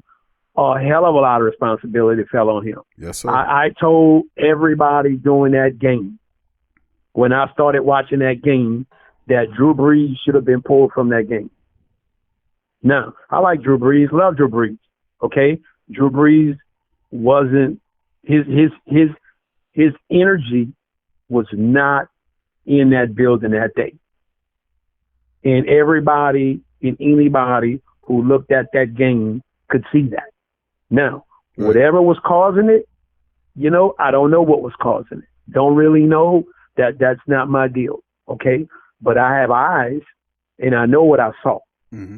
And I'm telling you, if you had any other quarterback whether it was Teddy Bridgewater or Hill, any one of them two, the Saints would have won that football game. Okay? Drew Brees just did not have that focus, energy in the first half of that game. Okay? And I think a lot of that play calling fell on Sean Payton. The Saints should have did a lot more running the ball. Okay? Now, one of the biggest reasons why I'm calling secondary. Mm-hmm. Okay? If it was up to me, I would zip that whole secondary. The only secondary person I probably would keep back there is Janoris Jenkins. And the only reason why I say Janoris Jenkins, because he tackles. Okay, hold He's on. like a tackling machine. Okay, hold that thought. Let me ask you this. So you say you would zip it. That means you would get rid of all of them except for Jenkins. What about Lattimore? Get rid of Lattimore too. So you get rid of Lattimore and keep Jenkins. I would have traded. I would have went out to Jalen Ramsey when the Saints had a chance to give up Lattimore to get Jalen Ramsey. See, a lot of people don't know that the Jaguars wanted a first round. They wanted a first round player, not necessarily a first round pick. They needed They wanted to swap first round for first round. Okay, Lattimore was a first round. That's what they was looking for. They was looking for a first round player and some draft picks. You see, they could have got Jalen Ramsey, gave Lattimore up. I would have took my chances with Jalen Ramsey. Lattimore stays in the chase mode. Okay? Lattimore never tackles anybody. Whether we like it or not, I know, hey, he's the big name and this and that on the field. Telling you, man, go back and look at the tape. Lattimore gets burnt just as much or more than any one of those other secondaries out there on the field. I mean, you go back and you look at it. You look at it. I'm telling you. You go back and anybody that's listening, let them go back, watch the film on Lattimore. He has no deep speed at all. How is it a man start off? You giving him a 10-yard cushion. Okay? You're giving him a 10-yard cushion. You're going to travel 20 yards. You're giving him a 10-yard cushion, and you end up 3 yards behind it. Let me say this. I get what you're saying, Eric, man, and I appreciate it, man, because you are making a lot of valid points. It's just a part of my mentality when watching Marshawn Lattimore is twofold. And I'm going to explain it by saying this. Oftentimes, I would say that he's the best cornerback you have. He can cover. He can do whatever you want him to do. Now, a lot of times he looks bad because a lot of the scheme is wrong. Like Dennis Allen, he called these zone plays, and oftentimes if Lattimore if he's a man-to-man, he can do it all. He's a balanced corner in my book. He could play the zone or he could play it, but he's a better man-to-man cover in my opinion. Even if you playing zone, I would still have Lattimore to play man. A lot of the schemes that Dennis Allen calls sometimes in the secondary, it just boggles my mind. Like this year, he was trying to figure out, the proper scheme, and I still say he struggles with it. A portion of his scheme, I'm not going to say that it's totally all Lattimore because he plays his heart out. But a lot of times, too, to be a really good cornerback and to feel comfortable in the system, you got to have a safety on top that can provide that aspect so you could be able to play the man against the sideline, if you know what I mean. And a lot of times, the safety aspect of it was missing. So yeah, he was always out of position. Right. Always. So that's that. Yeah. So that's the part of it too that I have to look at. So I wouldn't agree with you in terms of like get rid of Marshawn Lattimore because I really still think that Marshawn Lattimore is probably he is the best defensive back you have. Now Janoris Jenkins is accomplished. Don't get me wrong, but until he learns how to play in this scheme that Dennis Allen is running and gets familiar with everything, then I think you have two really solid cornerbacks. But like I said, I wouldn't throw Marshawn Lattimore out just yet. I still say he is a tremendous talent.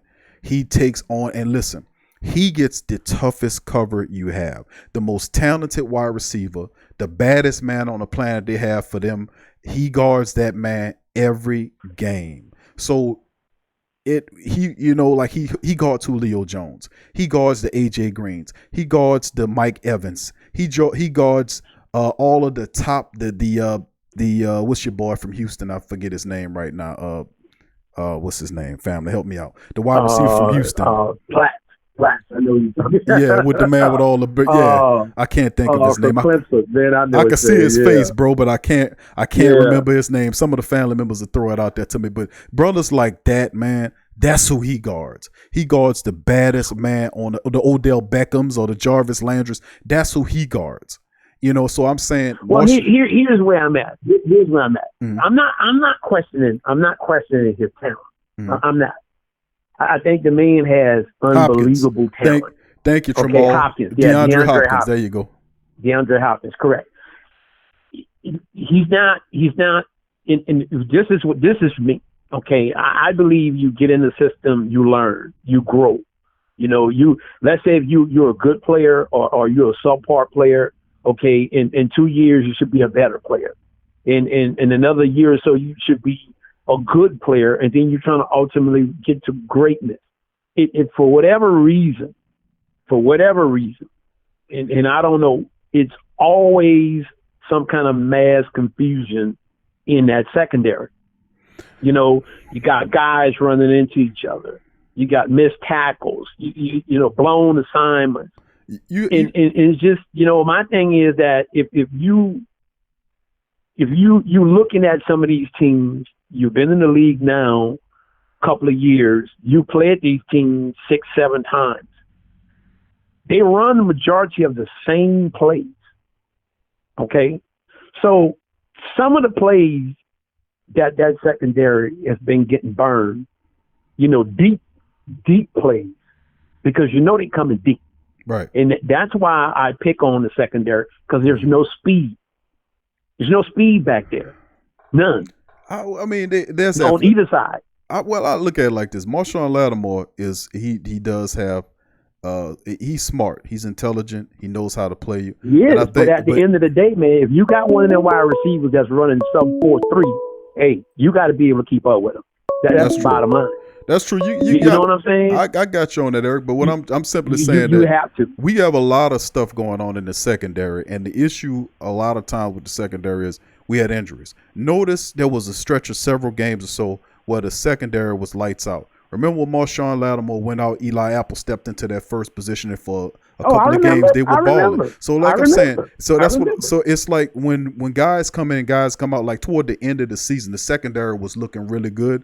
Then they put the safeties in there who were hurt, Von Bell and Marcus Williams back in that, and then it shot to hell in the playoff game. So what I'm saying is, at the end of the day, we cycled a lot of players in and out on that secondary. But Marshawn Lattimore, when he's out there, the secondary plays really well. Not to mention Chauncey Gardner-Johnson, who's a guy that bring athleticism and playmaking to I like him. The back. I do apologize. I like him. I'm sorry. I forgot about him. But that's I will keep him. But with the team, but what your defensive backfield looks like then when you have Chauncey Gardner-Johnson and guys that actually know what they're looking at, who has the speed to get to and protect the backfield so you don't get bombed deep, who knows how to take the proper angles and who can tackle. This guy is a rookie this year, even though he played like he was a veteran. Marshawn Lattimore, to me, I've been charting his progress, and I think he's inclining. I think he's going up and up and up, because last year he was saying it in various interviews. Notice, and I played and I did my little interpretations of Laddie Daddy. People remember that from the show, but they understand that this dude here is ascending. He plays with a chip on his shoulder, even though he's a multiple Pro Bowler. He's going to continue to climb and ascend. And like I said, you're right on certain players like P.J. Williams make your secondary look bad because he's so inconsistent.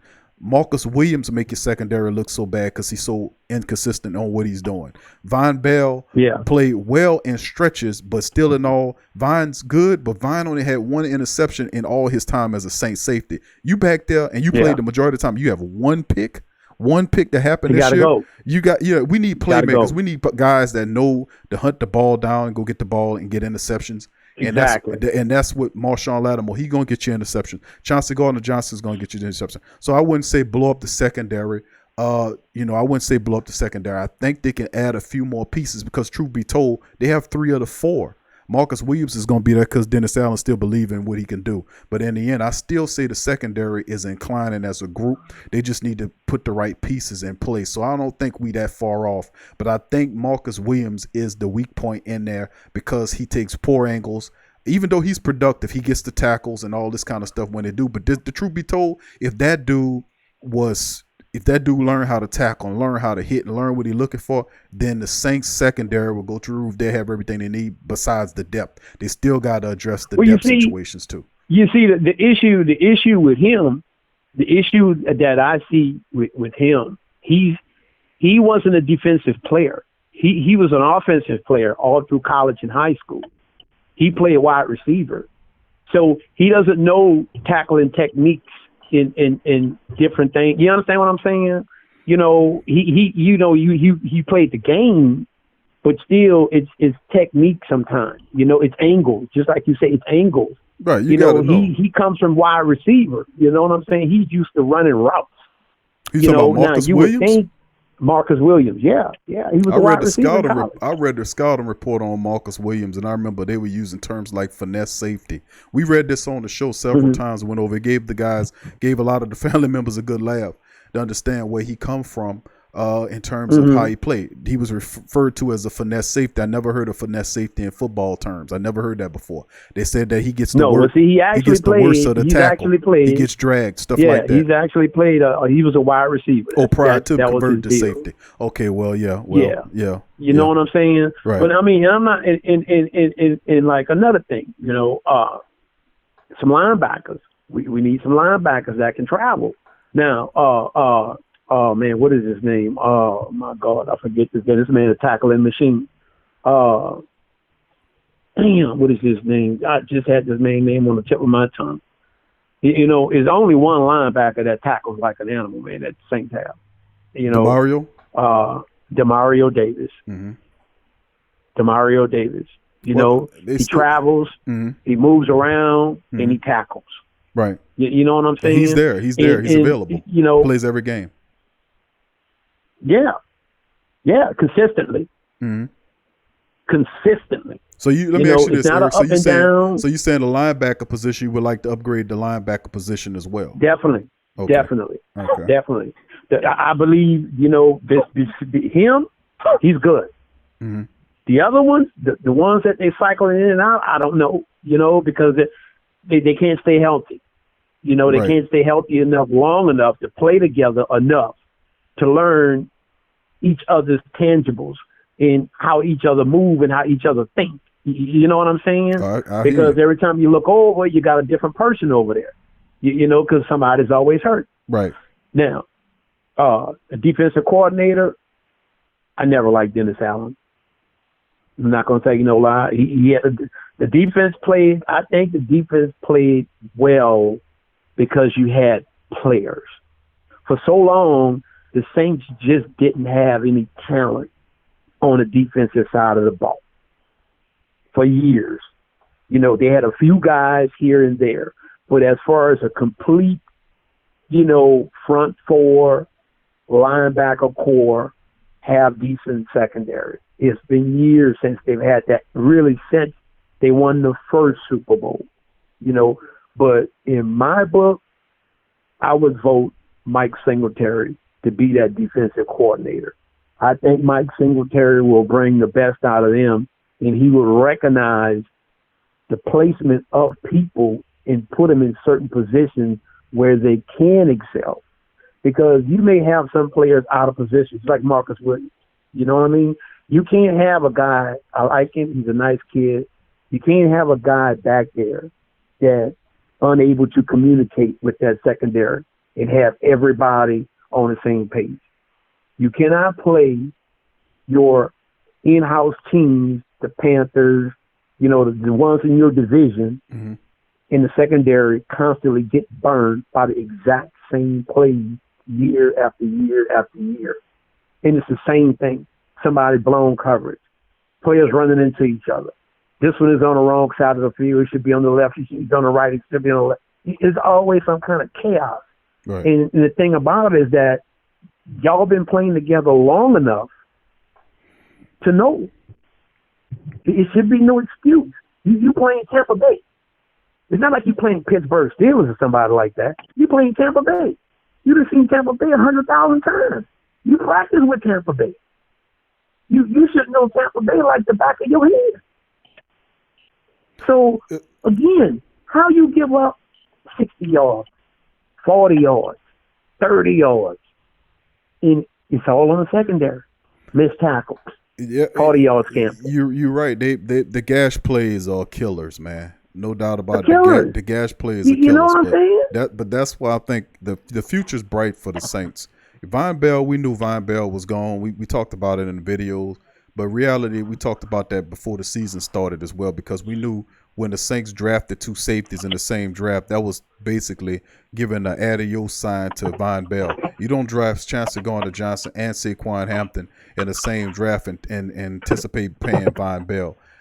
So Chauncey Gardner-Johnson is going to be the safety. He'll provide. Saquon Hampton is a pretty good hard hit in his own right. So the future's bright in terms of the safeties in the Saints backfield. Now the Saints will definitely add some more talent as far as the defensive backs are concerned and bring them into the team. As to address the linebacker issues, Caden Ellis. I don't know if you remember Caden Ellis. He was my preseason pick for MVP. Caden Ellis was a 7th-round draft pick who came out of Iowa.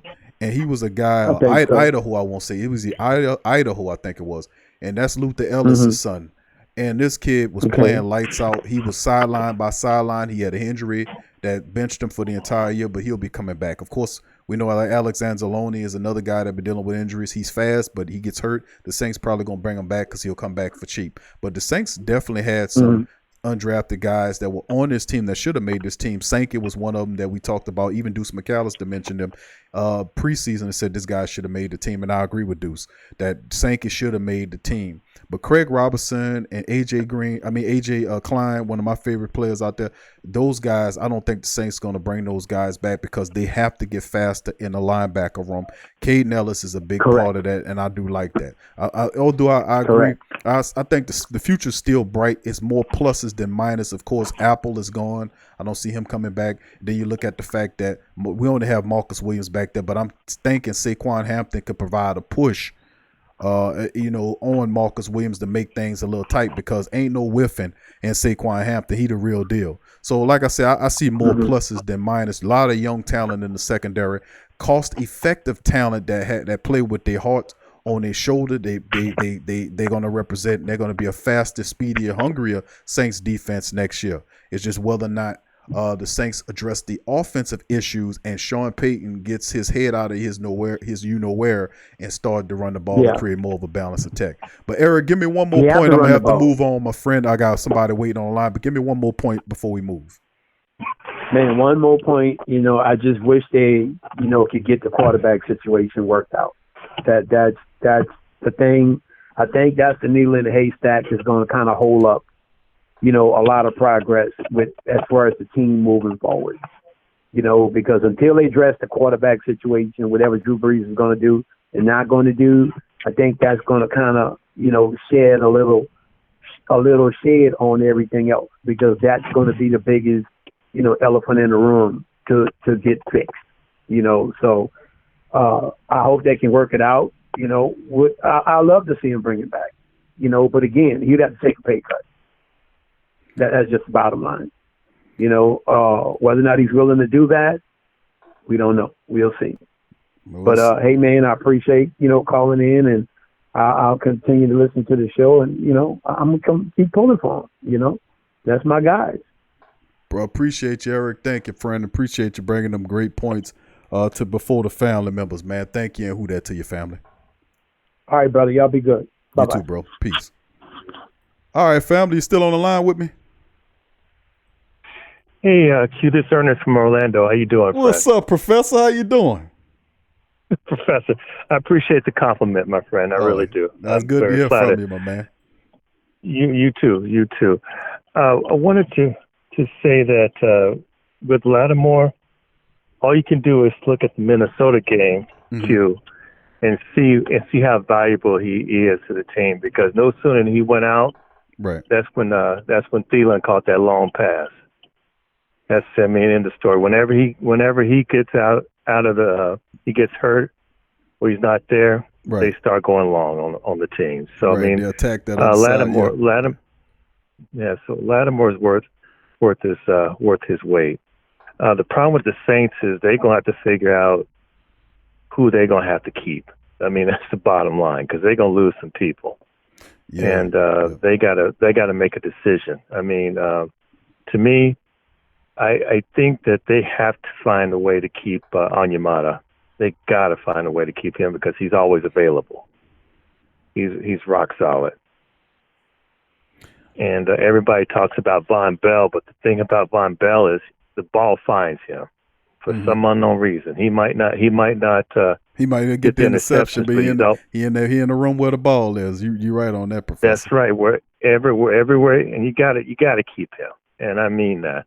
So I mean they got to make some decisions, and you know I'm a big proponent in going and get Joe Burrow. In order to keep the draft picks, the Saints would have to give up some players. Yes.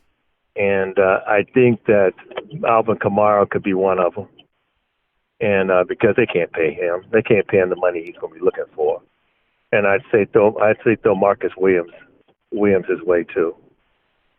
And that way you can actually get maybe Joe Burrow and maybe another player, maybe a pick or something like that. So because my concern is Carolina is going to try to go after him too, and you don't want to see Joe Burrow every year. No, right. Because Joe Brady, you know what they're going to do. Yep. And what I heard, one of the scouts, somebody in the Saints organization says, Sean Payton said, you go after Joe Burrow he would basically give up anything to get him. So that's what the rumor has it. So. Well, I mean, so I think because Joe, I'm sorry. Right, go ahead, Ernest. I'm listening to you, buddy. No, go ahead, sir. I mean, I think that'll be exciting. I don't know if Cincinnati be willing to give it, but you definitely make them have second thoughts if you throw Alvin Kamara in the mix, and perhaps they can. They'll be thinking about keeping Andy Dalton. You throw Alvin Kamara at them, along with another a player or so. They'll think about keeping Dalton and mixing with a Kamara and another pick in that move. But, I mean, that would be so out of character for the Saints, the good-minded Saints. Of course, we had the idiot Saints back in the day when Mike Dicker threw his entire draft and the first round from the preceding draft away to land Ricky Williams when Edgerrin James was sitting there among several other really talented players. It just baffles my mind. It's just how the Saints would have looked if they would have kept their entire draft. But then again, Mike Dick would have probably screwed it up anyway. So, but go ahead, Ernest, on that point, though. Buddy. I agree. And the reason I said that is we all know that Sean Payton was going to draft Patrick Mahomes. Everybody knows that. Right. Even Kansas City, that's the reason they went up and got him. Right. The one player that can run the Saints offense as good as Drew Brees is Joe Burrow. He's ready to go right now. Yep. So I mean, we can talk about Taysom Hill. We can talk about Drew Brees, Teddy Bridgewater, but who can run that Saints offense better right now is Joe Burrow. I would love it. I would love to see Joe Burrow. That were you talking about passing the torch to somebody? Joe Burrow in that Saints offense would be that would be a match made in heaven. I only wish the Bungles would be able to consider trading a pick, but you would have to literally, seriously lure them into there, give them something that they could not say no to, And I just don't know if Mickey Loomis and Sean Payton is willing to go that far, because perhaps they might say, "Listen, we'll give you the pick, and if you give us Mike Thomas, or if you give us Alvin Kamara and Mike Thomas, I don't know, but I know Mike Thomas has got to be off of." He can't be touched by them. But I just don't know if Mickey Loomis and Sean Payton are, that imaginative to go after. Because I agree with you, Ernest. I think he is a match made in heaven for the Saints offense, and he takes off right away. But I just don't know if they'll be willing to do what it takes to land him. I just don't know. Well, you got to. I mean, the bottom line is that if the Saints don't, Carolina is going to go after him, period. Right. And I like this. The Saints got enough bodies to basically throw at Cincinnati. And the main reason I said that is that if you get Joe Burrow, you get to save on your salary cap, period. And you can bring in some bodies down the line. But he is the best transition. He's better than Taysom Hill. Yeah. And so I think that's the way to go, because because that's in order that way, if you go after him, you be able to save that money and be able to pay some of these players that you're going to lose, some of these young players that you're going to lose, because you go after Drew Brees, you're not going to be able to sign any of these people, and the salary cap's going to be tight. Yeah, even if they do go 10 or 12 million above with the Saints, I think SportTrack has the Saints just over $14 million in cap money right now. And let's say the salary cap rises in the start of the league new year at 10 million. Let's say it gives the Saints 10 more million. That's 10 on top of that. Still in all, that might seem like a lot of money, but when you're talking about Drew Brees at 30 plus million and then possibly cutting that and shooting that into the future on a multi-year deal, phantom years like he did with A.J. Klein, and then cutting that money down anywhere between 12 to 14 million per season, that's still cutting you pretty bones dry when it comes to look at the rest of your competition. And if you look at some of the guys that's unrestricted, that's good to go. You mentioned David Onyemata, who could be priced out of the Saints range. And I'm saying Shy Tuttle and guys like that are a Taylor Stalwart. Those guys are insurance policies for David Onyemata, which is too bad because David Onyemata has really, at intervals, people don't want to look at it like that, but David Onyemata is the reason why we have Super Sheldon with the shimmy. He was being pressed to the point where they benched David with Sheldon Rankins. I don't know if a lot of people remember that, but they benched Sheldon Rankins in competitions and moved David Onyemata in practice ahead of him. And that forced Sheldon Rankins to really start stepping his game up, and then he really starting to shine. A lot of that's because of David Onyemata was hot on his trail. Remember, Onyemata was in the same draft with Sheldon Rankins. Sheldon was the first rounder, Onyemata was the fourth rounder. And he had, in his first rookie season, due to injuries, he had a lot. Mentioning of Onyemata, got a lot of repetitions, and he was very raw. They didn't expect him to play that much, but injury thrust him into playing a lot of repetitions. Eventually, he was able to get very close to push Sheldon Rankins. Sean Payton said that they benched Sheldon Rankins, put Onyemata ahead of him, and Sheldon had to fight back and forth. So it's always been a friendly competition before those two.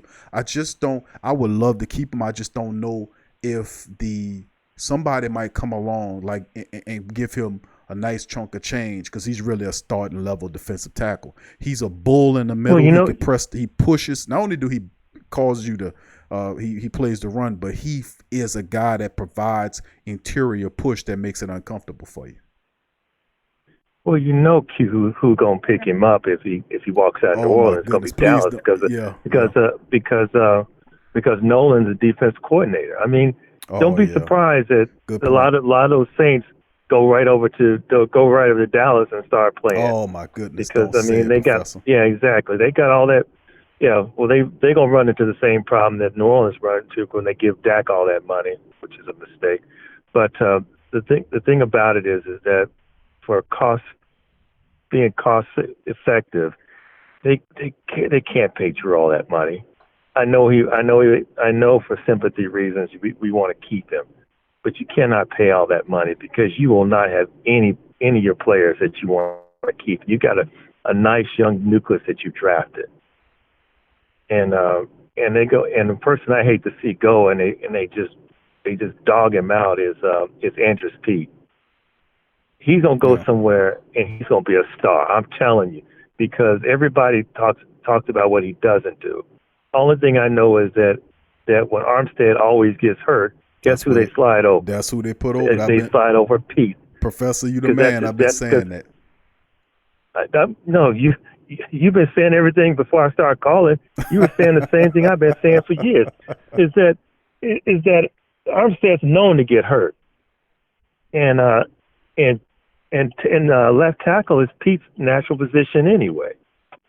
So they should just, I know they want to pay Drew Brees, but you're going to miss a lot of players. They got to just say no to Drew. They got to say no to him because he's already a $21 million cap hit already. But you know what? You make an interesting point there, Ernest. I don't think they have a plan outside of Drew because the Saints, the leverage is with Drew. If you notice the organization, the statements issued by the organization was saying that they want him to come back for a transition year. And I'm thinking in my head, wow, Drew's 41 this year.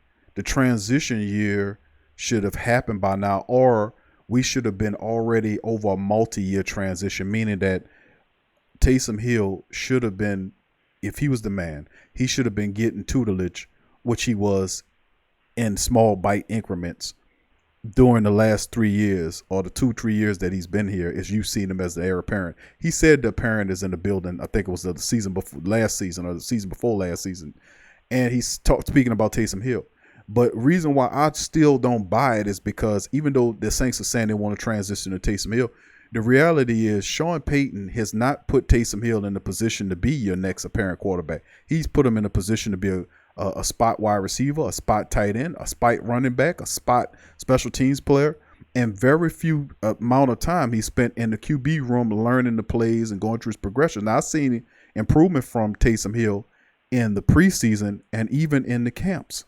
But the reality is that's a long way to go before strapping Taysom Hill in the starting QB position and saying go for what you know. Athleticism, the guy has it.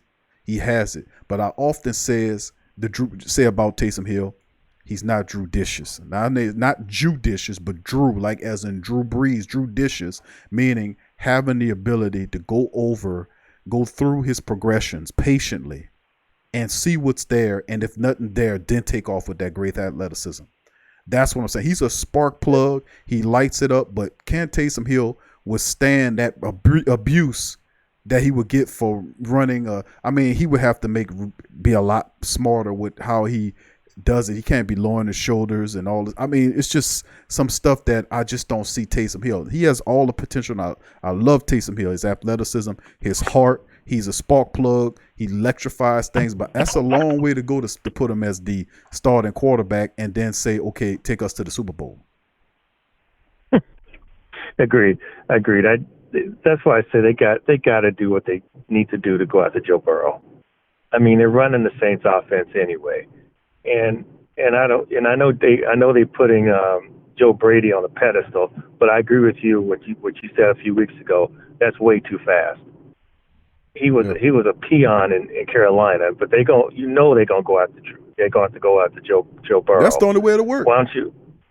That's right. That's the only way to work, and that's why they brought him in. So why should the Saints look at somebody who's going to basically duplicate their own offense when they can actually bring in Joe Burrow, do what they need to do? Because Kansas City did the same thing with Patrick Mahomes.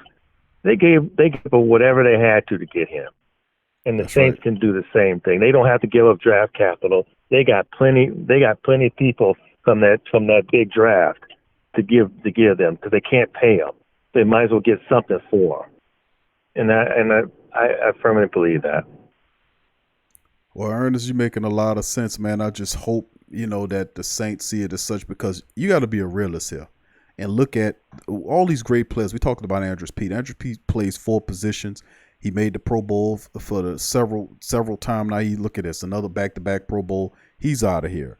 You look at other players on the team, and it's simply because the Saints don't have the monetary resources to hold these guys or retain these men like they really want. And, of course, I don't really think they have a good exit strategy from Drew Brees. That's why they want him to come back for a transition year.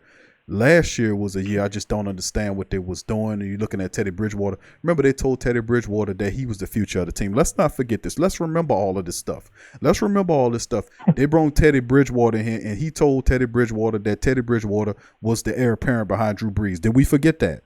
Then he told Taysom Hill. I made mention of all of this stuff during the season and told people, listen, when Sean Payton tell you some stuff, take it with a grain of salt. Because Sean Payton is a politician, man. He will sell you a dream in a minute. That's why I said we have to be able to decipher what's fact from what's fiction. The reality is I knew he was going to bring Taysom Hill back because of the way he employs Taysom Hill. The problem is if Taysom Hill is the future and he's transitioning from Drew to Taysom and they get them both under contract, the reality is that he cannot use Taysom Hill as a gadget guy if he's the second guy. It don't work like that. He would have to sit in that role and hold the clipboard and totally be a quarterback unless they bring in a veteran quarterback and then play him as the second man while using Taysom as the third man so he could be the gadget guy, which would then stifle his development as a quarterback, period. That's why I say that he is not the future quarterback, because Sean Payton sees more value in him being an all-around gadget guy as opposed to being a quarterback. I'm just keeping it real with you. If he's your franchise guy, you would not put him in a role like that. You would not do that to him. That's like us drafting Joe Burrow, and because Joe's fast, you put Joe out there on the special team. Do you see yourself putting Joe Burrow in the special teams capacity or playing him at tight end, playing him at wide receiver because he's fast and athletic? You would, of course not. You say, Q, of course I wouldn't do that. But you do that to Taysom Hill. You do that to Taysom Hill. That's what I'm saying. That's why I'm making mark of it. But Ernest, man, you make great points as usual, my friend. I appreciate it. And my last thing I want to tell you, I think after listening to you speak, the thought that crossed my mind is trying to drive the trade value up for Taysom Hill. Right. You drive that trade value up, you can get some picks back for him. And don't be surprised if they can throw Taysom Hill in that trade to Cincinnati, they do it in a heartbeat. So don't be surprised if they don't push to try to get Joe Burrow. So.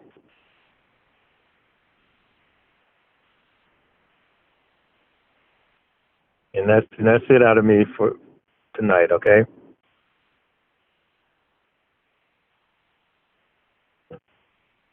You there, Q? You there?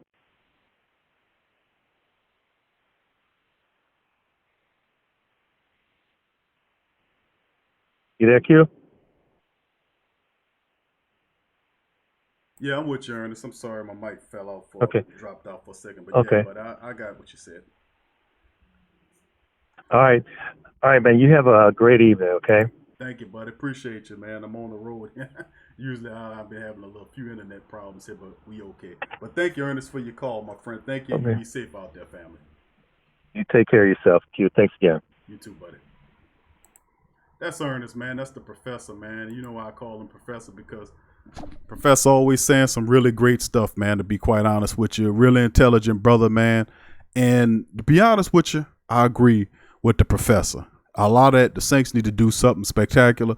The truth be told, like I said, it's not just this year, family. It is over the next 2 years that the Saints have to think about what the hell they're going to do in terms of getting building the team. Listen, the pressure's on. And it appears to me that they don't have an exit strategy. You know what I'm saying? They want this season to be a transition series. I mean, listen, look how the Green Bay Packers do it. And I hate to use the Packers, but this is the closest scenario I can find in recent memory where you had a Hall of Fame quarterback and then you were bringing a young quarterback in to kind of get things happen. So, listen, I think you know how they handled it when they had what was his name, Brett Favre, and then of course, here came Aaron Rodgers, and then of course Brett Favre sat behind. He sat ahead of Aaron Rodgers for 3 years, and then finally when they moved on from Brett went to Minnesota, and Aaron took over the job. He never turned around. They won Super Bowls there in Green Bay, and Brett Favre was an afterthought in terms of football. Aaron didn't have that Favre shadow over him for long in Green Bay. You see what I'm saying? He became his own man. And matter of fact, his shadow grew larger than Brett Favre, to be honest with you. And that's the reality. It's the closest recent example that I can get in terms of finding out, and finding a perfect transition scenario where you got a potential young quarterback that could sit behind a polished Hall of Famer and go from there. So it's something else, man. But I'd like to give a big shout out to all the family members in the building. Once again, thank you, Professor Ernest from Florida, for calling in. I love when Ernest calls in, man. always level-headed, always articulate, always logical and methodical in dropping the science. Big ups to Ernest. The professor. Big ups to the family members chiming in as well. Earl McMurray, I see you, Earl. Big ups to you. My dog T Dirty in the building. T Dirty, who that to your family? I see you, baby. Who that to you? DQ the Jew. What up, DQ? He in the building as well. I see the family members. Devin, big ups to Devin. Neville, big ups to Neville. Money Johnson, my dog Money Johnson in the building as well. Zach, who that? Who that to you, Zach, as well. And the rest of the family members. Derek Allison, big ups to my dog Derek Allison. What up, D? Delcom28, big ups fam to you for joining as well. Giving a shout out to all the family members joining us in the building. Peanut Nola 504, what up, Peanut? How you doing, fam? Big ups to you as well. Wendell Leslie, big ups to you, Wendell. Gold Black and Gold, big ups to you as well, family. And we keep it moving. Now, let's see here. I missed a few of your comments here, family. See what some of the family members were saying. T Dirty says, damn, Q, I thought you passed out. Sound now the sound, I've been having some issues, man. You know, I'm on the road every now and again. I might have an issue. It dropped out. But I appreciate Ernest for hanging in there, man. I was trying to get that mic back in there. Peanut, I'm sitting on the bench. It's not going to help him develop Big Q. Kim playing multiple positions don't hurt him. He's actually getting a chance to throw the ball on certain plays. I get you on that, Peanut. Appreciate that. DQ says it will be completely useless to trade for Burrow. I don't know if to say that because to be honest with you, Ernest makes a great point that the offense that Burrow is playing with from LSU is a bite-sized serving of what Sean Payton has. He was giving them the spread offense or spread principles to give Joey Burrow enough time to see the field. The guy collects information at an amazing rate to make decisions. He has the ability to get out of the pocket and move. And like one of the scouts said, he said he's playing an NFL game at a college level. And it shows when you throw 60 touchdowns in a season and you in the SEC, it ain't like he was playing for the University of Hawaii like Brenner did, Colt Brenner did when he was throwing all those seasons. He made it to the NFL, I think, with like a later round pick, and he fell out of there. But this is a different scenario. This could really work for Joey Burrow. How he will look in a normal system, I don't know. But the reality at the end of the day is that you could teach him to play in multiple systems. He has a lot of talent. But the point is real on Joey Burrow. He excels in the Saints offense because that's what it is. It's a sample size serving of what they was doing. LSU came from the Saints. A small sample size serving of it anyway. Okay, let's keep it going. Peanut says Taysom Hill can play the same offense Lamar Jackson runs at Baltimore and be successful. No, so I have to disagree with you, Big Q. Thank you, Peanut. I keep hearing the Taysom Hill and Lamar Jackson comparisons. You must be the cousin of my dog. Let's see, Drew goddamn Brees. He believes that as well, and I think my dog Gundam as well believe that as well. They say the same thing. A lot of comparisons between Taysom Hill and Lamar Jackson. Listen, I'm not selling Taysom short, fam. Listen to me, family.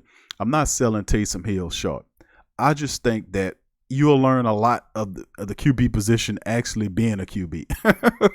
That's like me going to school to learn how to be an auto mechanic, right? Going to learn how to be an auto mechanic, but I'm sitting up in art class painting all day. How am I supposed to learn how to be a mechanic if I'm in art class all day? I'm saying you have to be in the same room to get the instruction.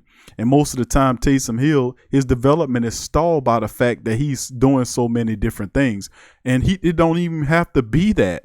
It really don't even have to be that. Sean Payton, if he would spend half the time developing wide receivers who are wide receivers, he probably could get better usage out of the group as a whole, and as opposed to just worrying about Mike Thomas, or Jared Cook. You could have several other players, role players like the Saints used to be, where you have guys like Lance Moore and all those guys contributing, and then you have seasons where you have guys, four guys that have 40 plus catches in a season. That's how well when you cycle and develop your wide receivers like you're supposed to, and also make the groupings pairs a lot better too. So that's all I'm saying, is that he needs to be in a quarterback room if they see him as that, man. I'm telling you. But Ernest telling you right, man. The reality is the Saints definitely should look at Joe Burrow simply, if you won't dull it down, simply because of the fact that Carolina looking at him. And you don't want him to go to Carolina. I'm telling you. You put him with, they already got Christian McCaffrey out there. They got DJ Moore, who had a spectacular season. Are you kidding me? You going to let that happen? All right, then. I'm just saying. Anyway, big ups to the family members. 985J, I hear you, baby. I see you right there. Big ups to my dog, Raquel Hardy. Big ups to you, Raquel. Good to see you, baby. As well, Gundam says Taysom Hill is the future. LOL, just believe. See, I know Peanut and Gundam must be cousins. Their cousins just said Taysom Hill is the next Lamar Jackson. He could do it. He could do it. Listen, bro, that's big shoes to fill. Lamar Jackson been playing at a high level since college, man.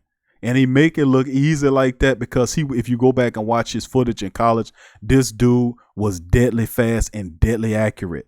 I mean, that's the thing that people don't realize about Lamar Jackson. He's incredibly intelligent. He learns systems very fast. He knows when to take off, and he knows when to stand in the pocket and deliver the run. He processes information real quick. They were disrespecting him when he came out of the draft that year, and I said it. I said Lamar Jackson was the best quarterback in that draft, and they disrespected him.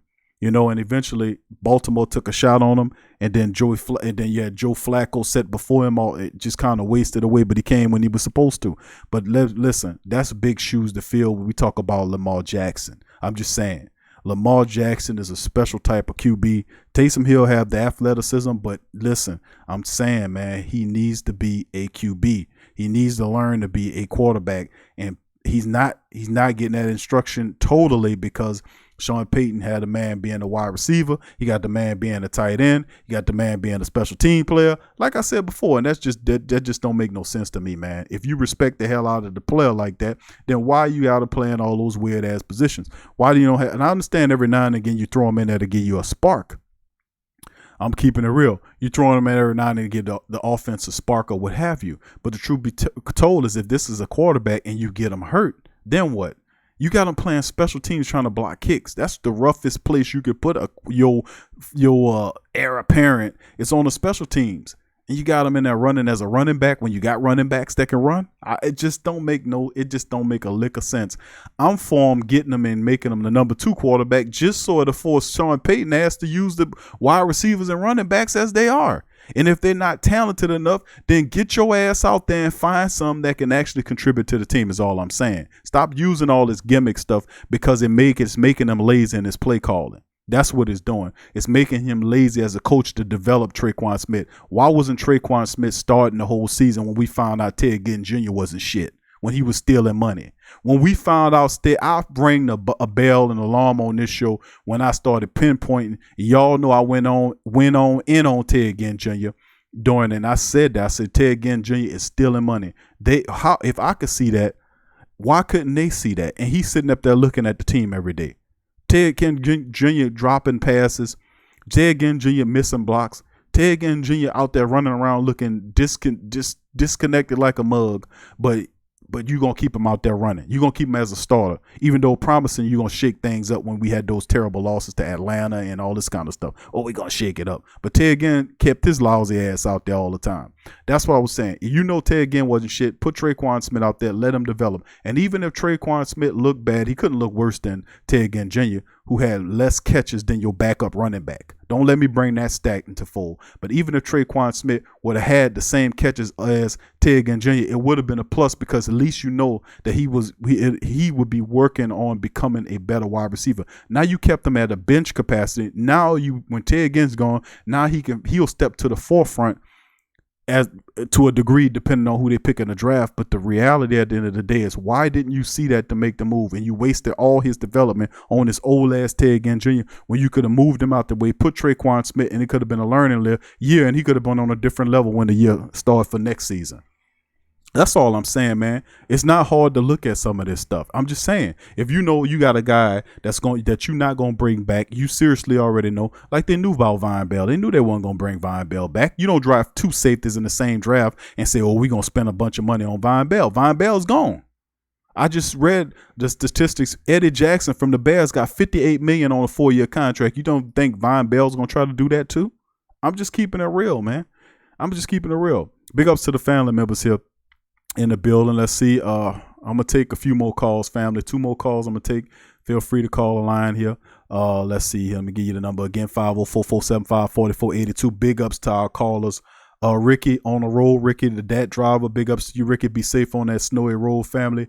Eric from Houston, thank you for your commentary. And the Professor Ernest from Florida. Big ups to our callers tonight. I'm going to take 2 more callers. 504-475-4482. 504-475-4482. As I continue to go down in the chat and read some more comments from some of the family members. Let's see who else we got here. Where did I stop here reading? Peanut says, Patrick Mahomes, sad boy, whole year. They did not rush him out as you draft a quarterback. Sean Payton loves Taysom Hill. Steve Young was 31 years old, and they said he was only a runner. That is true, Peanut. That was true, but he sat behind Montana for some time, and then he got an opportunity to play. They knew he could play. Walsh knew he could play, but the reality was he took over a supremely talented 49er club. And Steve Young, they knew Steve Young was a player, but they didn't have Steve Young running around there on special teams. They did not have Steve Young playing wide receiver. They did not have Steve Young playing tight end. He was exclusively the quarterback. He sat behind and he got instruction as a quarterback in the quarterback room. I keep saying the same thing. Serious stuff. Wendell says, Big Q, I've been rocking with you. Family would love to be a moderator for you. If you be down to sure, Wendell, we could make you a moderator, sir. We'll definitely see about making you a moderator. Enjoying the Great Saints think tank as a moderator. I'm gonna see if I can make that happen for you, my fam, and see about getting that going on. So just give us a little opportunity. We'll see if we can get that cracking. So we'll make that happen for you. Thank you, fam.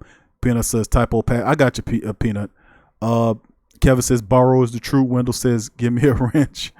985 say working but listening.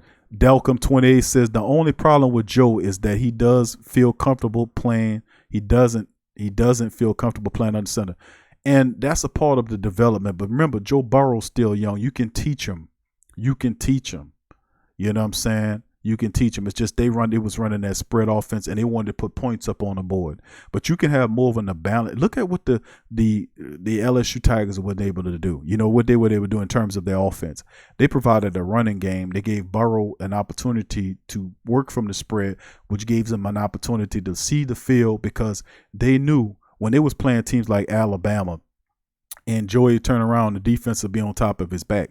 So they had to come up with a scheme which provides him to see the defenses, make whatever audibles he needed to make or plays he needed to make, see what needs to be happening, see what we need to go to, shift his protection, do whatever he wanted, make his audibles, whatever he had to do. And that is a part of the development. But that is what Joe Burrow and Ed Orgeron and the offensive assistant coaches and Ernst Minger decided to do. They asked him what he was comfortable with doing. He told them, and they mastered it and crafted the offense around his skill set. Don't think for a second that other coaches, or if they're intelligent enough to see what he was able to do in LSU and kind of borrow some of those principles to kind of put into their offense. We saying Burrow and the Saints because so many connections are there. He wears number 9 because of Drew. He's a Saints fan because of Drew. He idolizes Drew Brees, who's, and he's up the road in LSU. So wouldn't it be so excellent for him to come down the road and play for the Saints? The only problem is I don't think I just don't see the Bengals trading out of that pick. I just don't see it.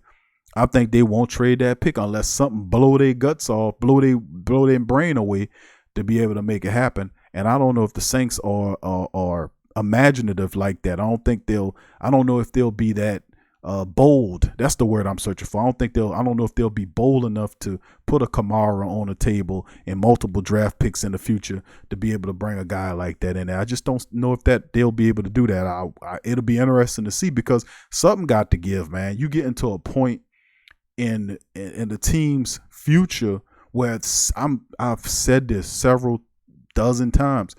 This is serious business. If you don't handle this right, you could fall all the way to the cellar of the NFC South. I'm telling you, if you don't handle this right, if you don't handle the Drew Brees situation, the talent situation with this team, with the core members just right, you can end up free falling to the bottom of the NFC South. I'm telling you, you can go from worst to first in a hurry in the NFC South because everybody tooling up. So that's why it's a dire sense of urgency. I'm just really perplexed and really amazed by the fact that the Saints don't have a game plan here. If Drew decides to retire, they're screwed. I mean, that's what I'm like, man, how y'all supposed to be futurists? Y'all supposed to be able to be picking, drafting players and seeing in 5-year increments, 5-year windows, 10-year windows, 20-year windows, what have you. You have to be able to see it. I'm just like, if Drew Brees told them suckers today, man, you know what? Kobe's situation kind of woken up an area in my mind. I was blessed to play as long as I'm blessed. I got my great sons. They playing football now. I got several businesses that's making me hundreds of millions of dollars. You know, I'm straight. I could take, you know, I could take time away from football and be there for my family. You know, he could bust that move. That ain't above him not, you know, he can bust that move on them and they would be screwed. They wouldn't know what to do. They telling them, hey, man, just come back, help us out for one more year and help get Taysom Hill together when they should have did that this year.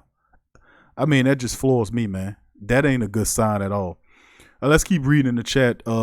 Peanut says Joe Montana was traded when he was 38. Oh, and Steve Young was 31. I got you on that. T Dirty said, I don't care if we start Taysom Hill, Bobby Hill, Hank Hill. The Hills have eyes. I just want another championship. Let's get it. There you go, T Dirty. T Dirty. He dropping a levity on him. Dominic says Taysom is the future. Thank you, Dominic. Earl says Sean Payton will not run the ball in 2020 with Brees, period. Wendell Leslie says different. Don't want Joe in Carolina. That would make me sick to my stomach. I'm telling you, it'll be something else. Wendell says facts, Big Q. Kevin says I like Taysom and AK as snipers. Okay. Delcom 28 says people forget Taysom was a Heisman candidate when he was at BYU before getting hurt. I remember reading something about that, Delcom 28, that he was, I don't know if he was a candidate. Was he on that Heisman list? I remember reading something about that a while ago. Raquel says Taysom is a good football player. He's not your next QB in New Orleans. I feel the same way.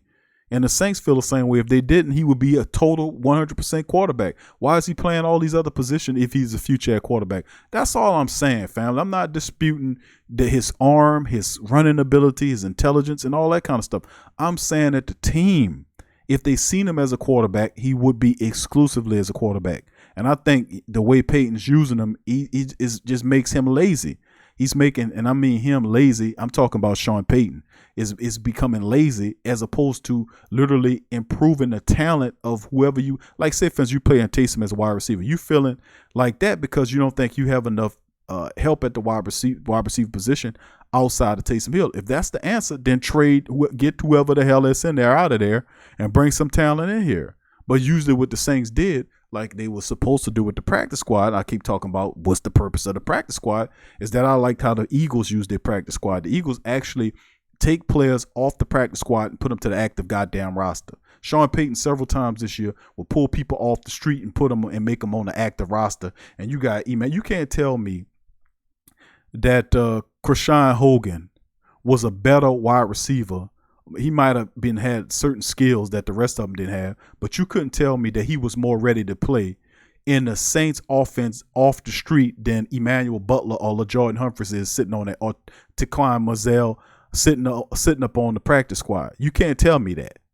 Or like when they pulled in T.Y. McGill off the street and put him on the active roster. And I'm saying, well, hold on. What about Taylor Stallworth? And then the next day, after I said that, they cut T.Y. McGill and put Taylor Stallworth on the active roster. All about the time when they signed that tight end and brung him off the street, and they had Dan Arnold sitting on the practice squad. And I made a joke about it, and then the next day they cut that guy that they signed and put Dan Arnold on the active roster. That's all I'm saying. It's like it's no rhyme or reason to it because you're using it stupidly.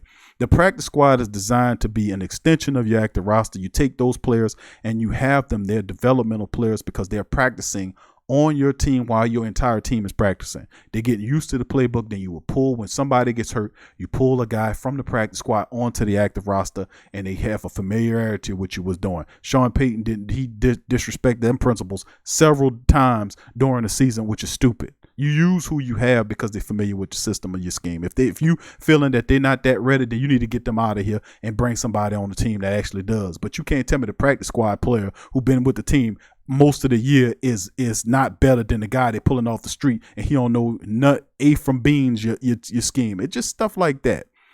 504 said the Saints QB will be unknown just like we didn't know Taysom Hill. Could be the draft would decide, or perhaps free agency would decide based upon they'll get a veteran quarterback and continue to run Taysom Hill in these stupid these packages. I mean, it's exciting to watch, but it ain't good for Taysom the quarterback. Taysom the gadget guy is perfect for him, but not Taysom the quarterback. Kevin says Von Bell will end up going to San Francisco. T Dirty said at the end of the day, no matter who starts or what we draft, it all depends on Sean Payton's play calling and his ego. So it is what it is. Thank you, T Dirty. Wendell says, let's send our prayers up for safe travels for Ricky while he was driving on the snowy road. Thank you for that. Well thought out, Wendell. Okay, Peanut says because he was your third string quarterback. Ernest says it was becoming difficult to get excited about Sean Payton-led offense. Peanut says Payton would allow him to have the ball against Minnesota just as Drew. A couple of more minutes, we would have beat Minnesota. Taysom Hill was on fire. He had the hot hand. Give Taysom Hill the ball, let him ride it. But like I said, Drew Brees had committed some turnovers in the game that was bad. Sean Payton should have seen his quarterback didn't have it. Should have started running the ball a little bit more, did some other stuff. I seen him. He was trying to work Taysom Hill in there because most of that drive was killed because of the turnover. Because remember, he was marching that drive. They was marching, then it all went to hell when that happens. But truth be told, the reality at the end of the day is that you get mixed messages and mixed signals from the team. That's why you have people that's on one side of the fence versus people that's on the other side of the fence. I know how to read Sean Payton because I've been watching Sean Payton, listening to Sean Payton for over 5 years, been a Saints man for over 30 years. So I know how to read Sean Payton. I know crap from sugar. You see what I'm saying? Just to put it a lot mildly when dealing with Sean Payton. That's why I keep using the take a grain of salt with Sean Payton analogy because I know when he's throwing out some garbage. You can't trick me and fool me with this nonsense because I also have a memory that's not a short-term memory. I got a long-term memory. I remember what he said about Bridgewater being the future. I remember what he said about Taysom Hill, but all of a sudden Bridgewater's not the future. He ain't gonna get a contract, one that's respectable anyway. So I mean, we called this, man, weeks ago. Wisdom says if the Saints fully felt that way about Hill being our next QB, why is he saying go get Joe Burrow then? Let me tell you something, bro. If Joe Burrow, even if it's a question, because they all stand up, right now they stand and hold, they holding on to it. But I'm telling you that they'll have several teams that's going to give unbelievable packages to lower the Bengals to trade Joey Burrow. If the Saints if the Carolina Panthers are going to be one of those teams, I could see them offering up Cam Newton for him. Imagine if they won't send Cam Newton over there. I don't know if they would say Christian McCaffrey for him. I wouldn't go that far, but but then again, you could find they have a lot of backs in the draft that you can get. Hell, they could say, yeah, they can do this. We'll send you Christian McCaffrey and Cam Newton and 2 first-round picks for the next couple of years and a second-round draft pick for that first-round draft pick. And then you know what they do? They get Joey Burrow and then they draft Clyde Edwards-Helaire in the second round. I mean, they telling you, man, man, I'm telling you, there's real stuff going over here. They can always find a running back that can.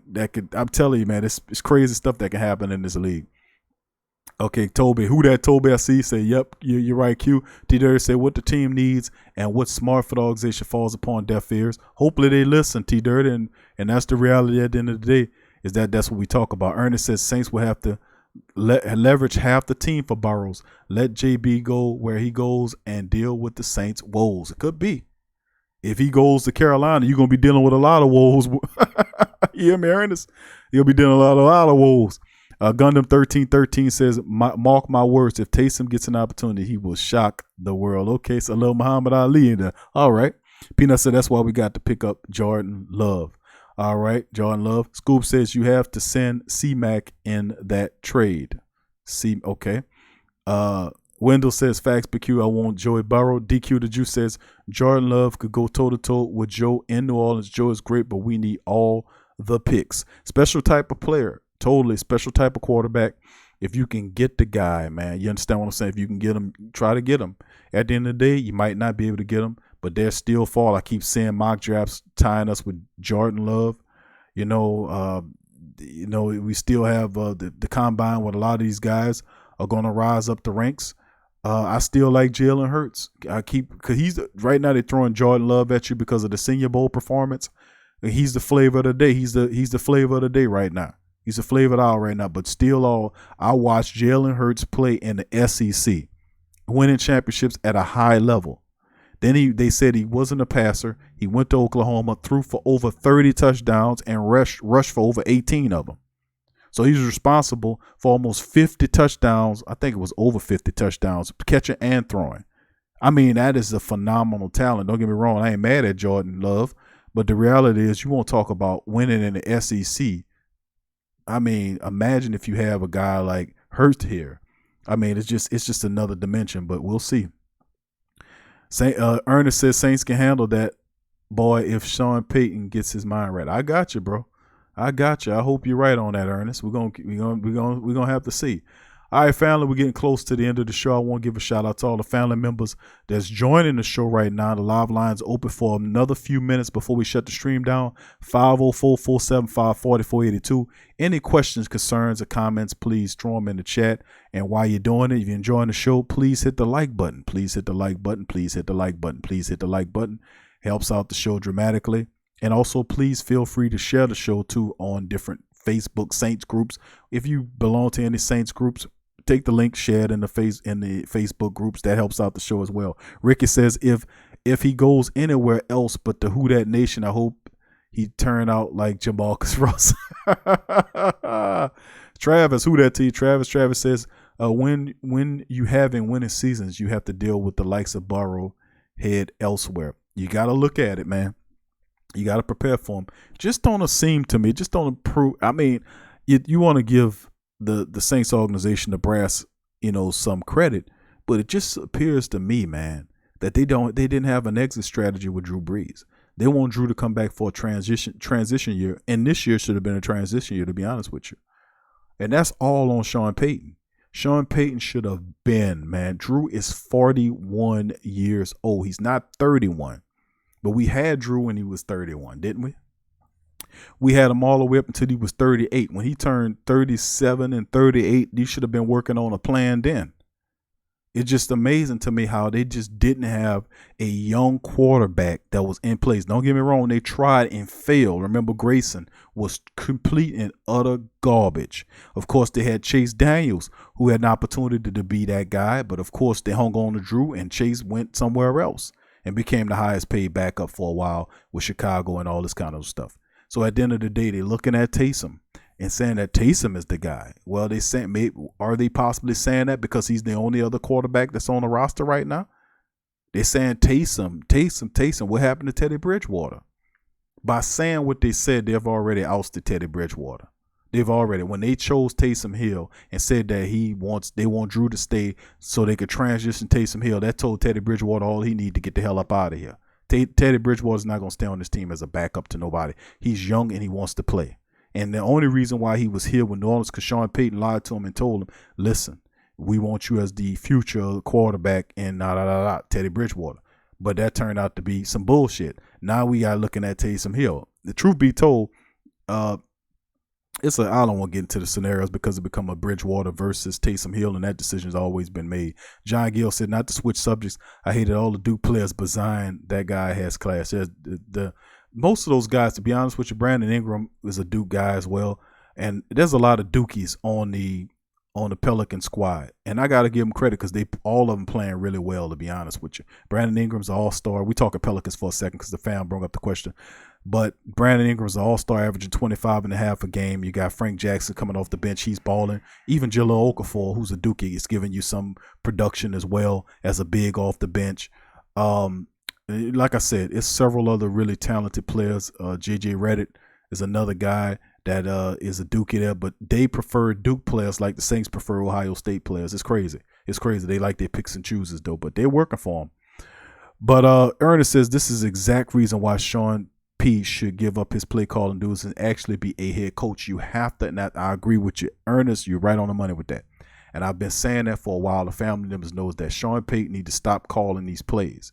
He's proven to be a person that is incapable of calling a balanced attack when needed. Even when you have all your chips on the table, you need a running game because you were running plays. And I had to tell a family member this early. And we talked about it. Even Drew goddamn Brees and Gundam Nola and the rest of the family members were saying, yeah, Q. And I was saying it as well, thinking, man, this dude is running an offense. He's going with play action plays without establishing the run. You can't do that. You got to actually batter ram the team with the run, make them scared, and make those safeties think about coming down. Why would it? Then what boggles my mind is the stupid play calling where he would then put Latavius Murray and play action to Latavius Murray. Nobody's scared of you play action into Latavius Murray, especially when you're not running him. Especially when you're not running him. Now, if you was treating him like he was Derrick Henry and he was getting all these carries, then it would force the safeties to come down. Then you could play action to him and then go over the top. But the reality at the end of the day is Sean Payton is out of his freaking mind. He was running play action plays without establishing the run. You ask him to get beat that way. Of course they're not going to respect that. But that's why he deserved to have his play calling duties rebuked. But you don't have none of these supposed experts saying that. I was the one yelling. The great Saints think tank was the same way saying the same damn thing. Sean Payton needs to lose his play calling duties. He needs to lose them. Carmichael needs to call the plays. Why? Because Carmichael is a little bit more balanced in running the ball than Sean Payton is, and it's the accountability angle. Who is Payton accountable to? Plus, you need to pay attention to his whole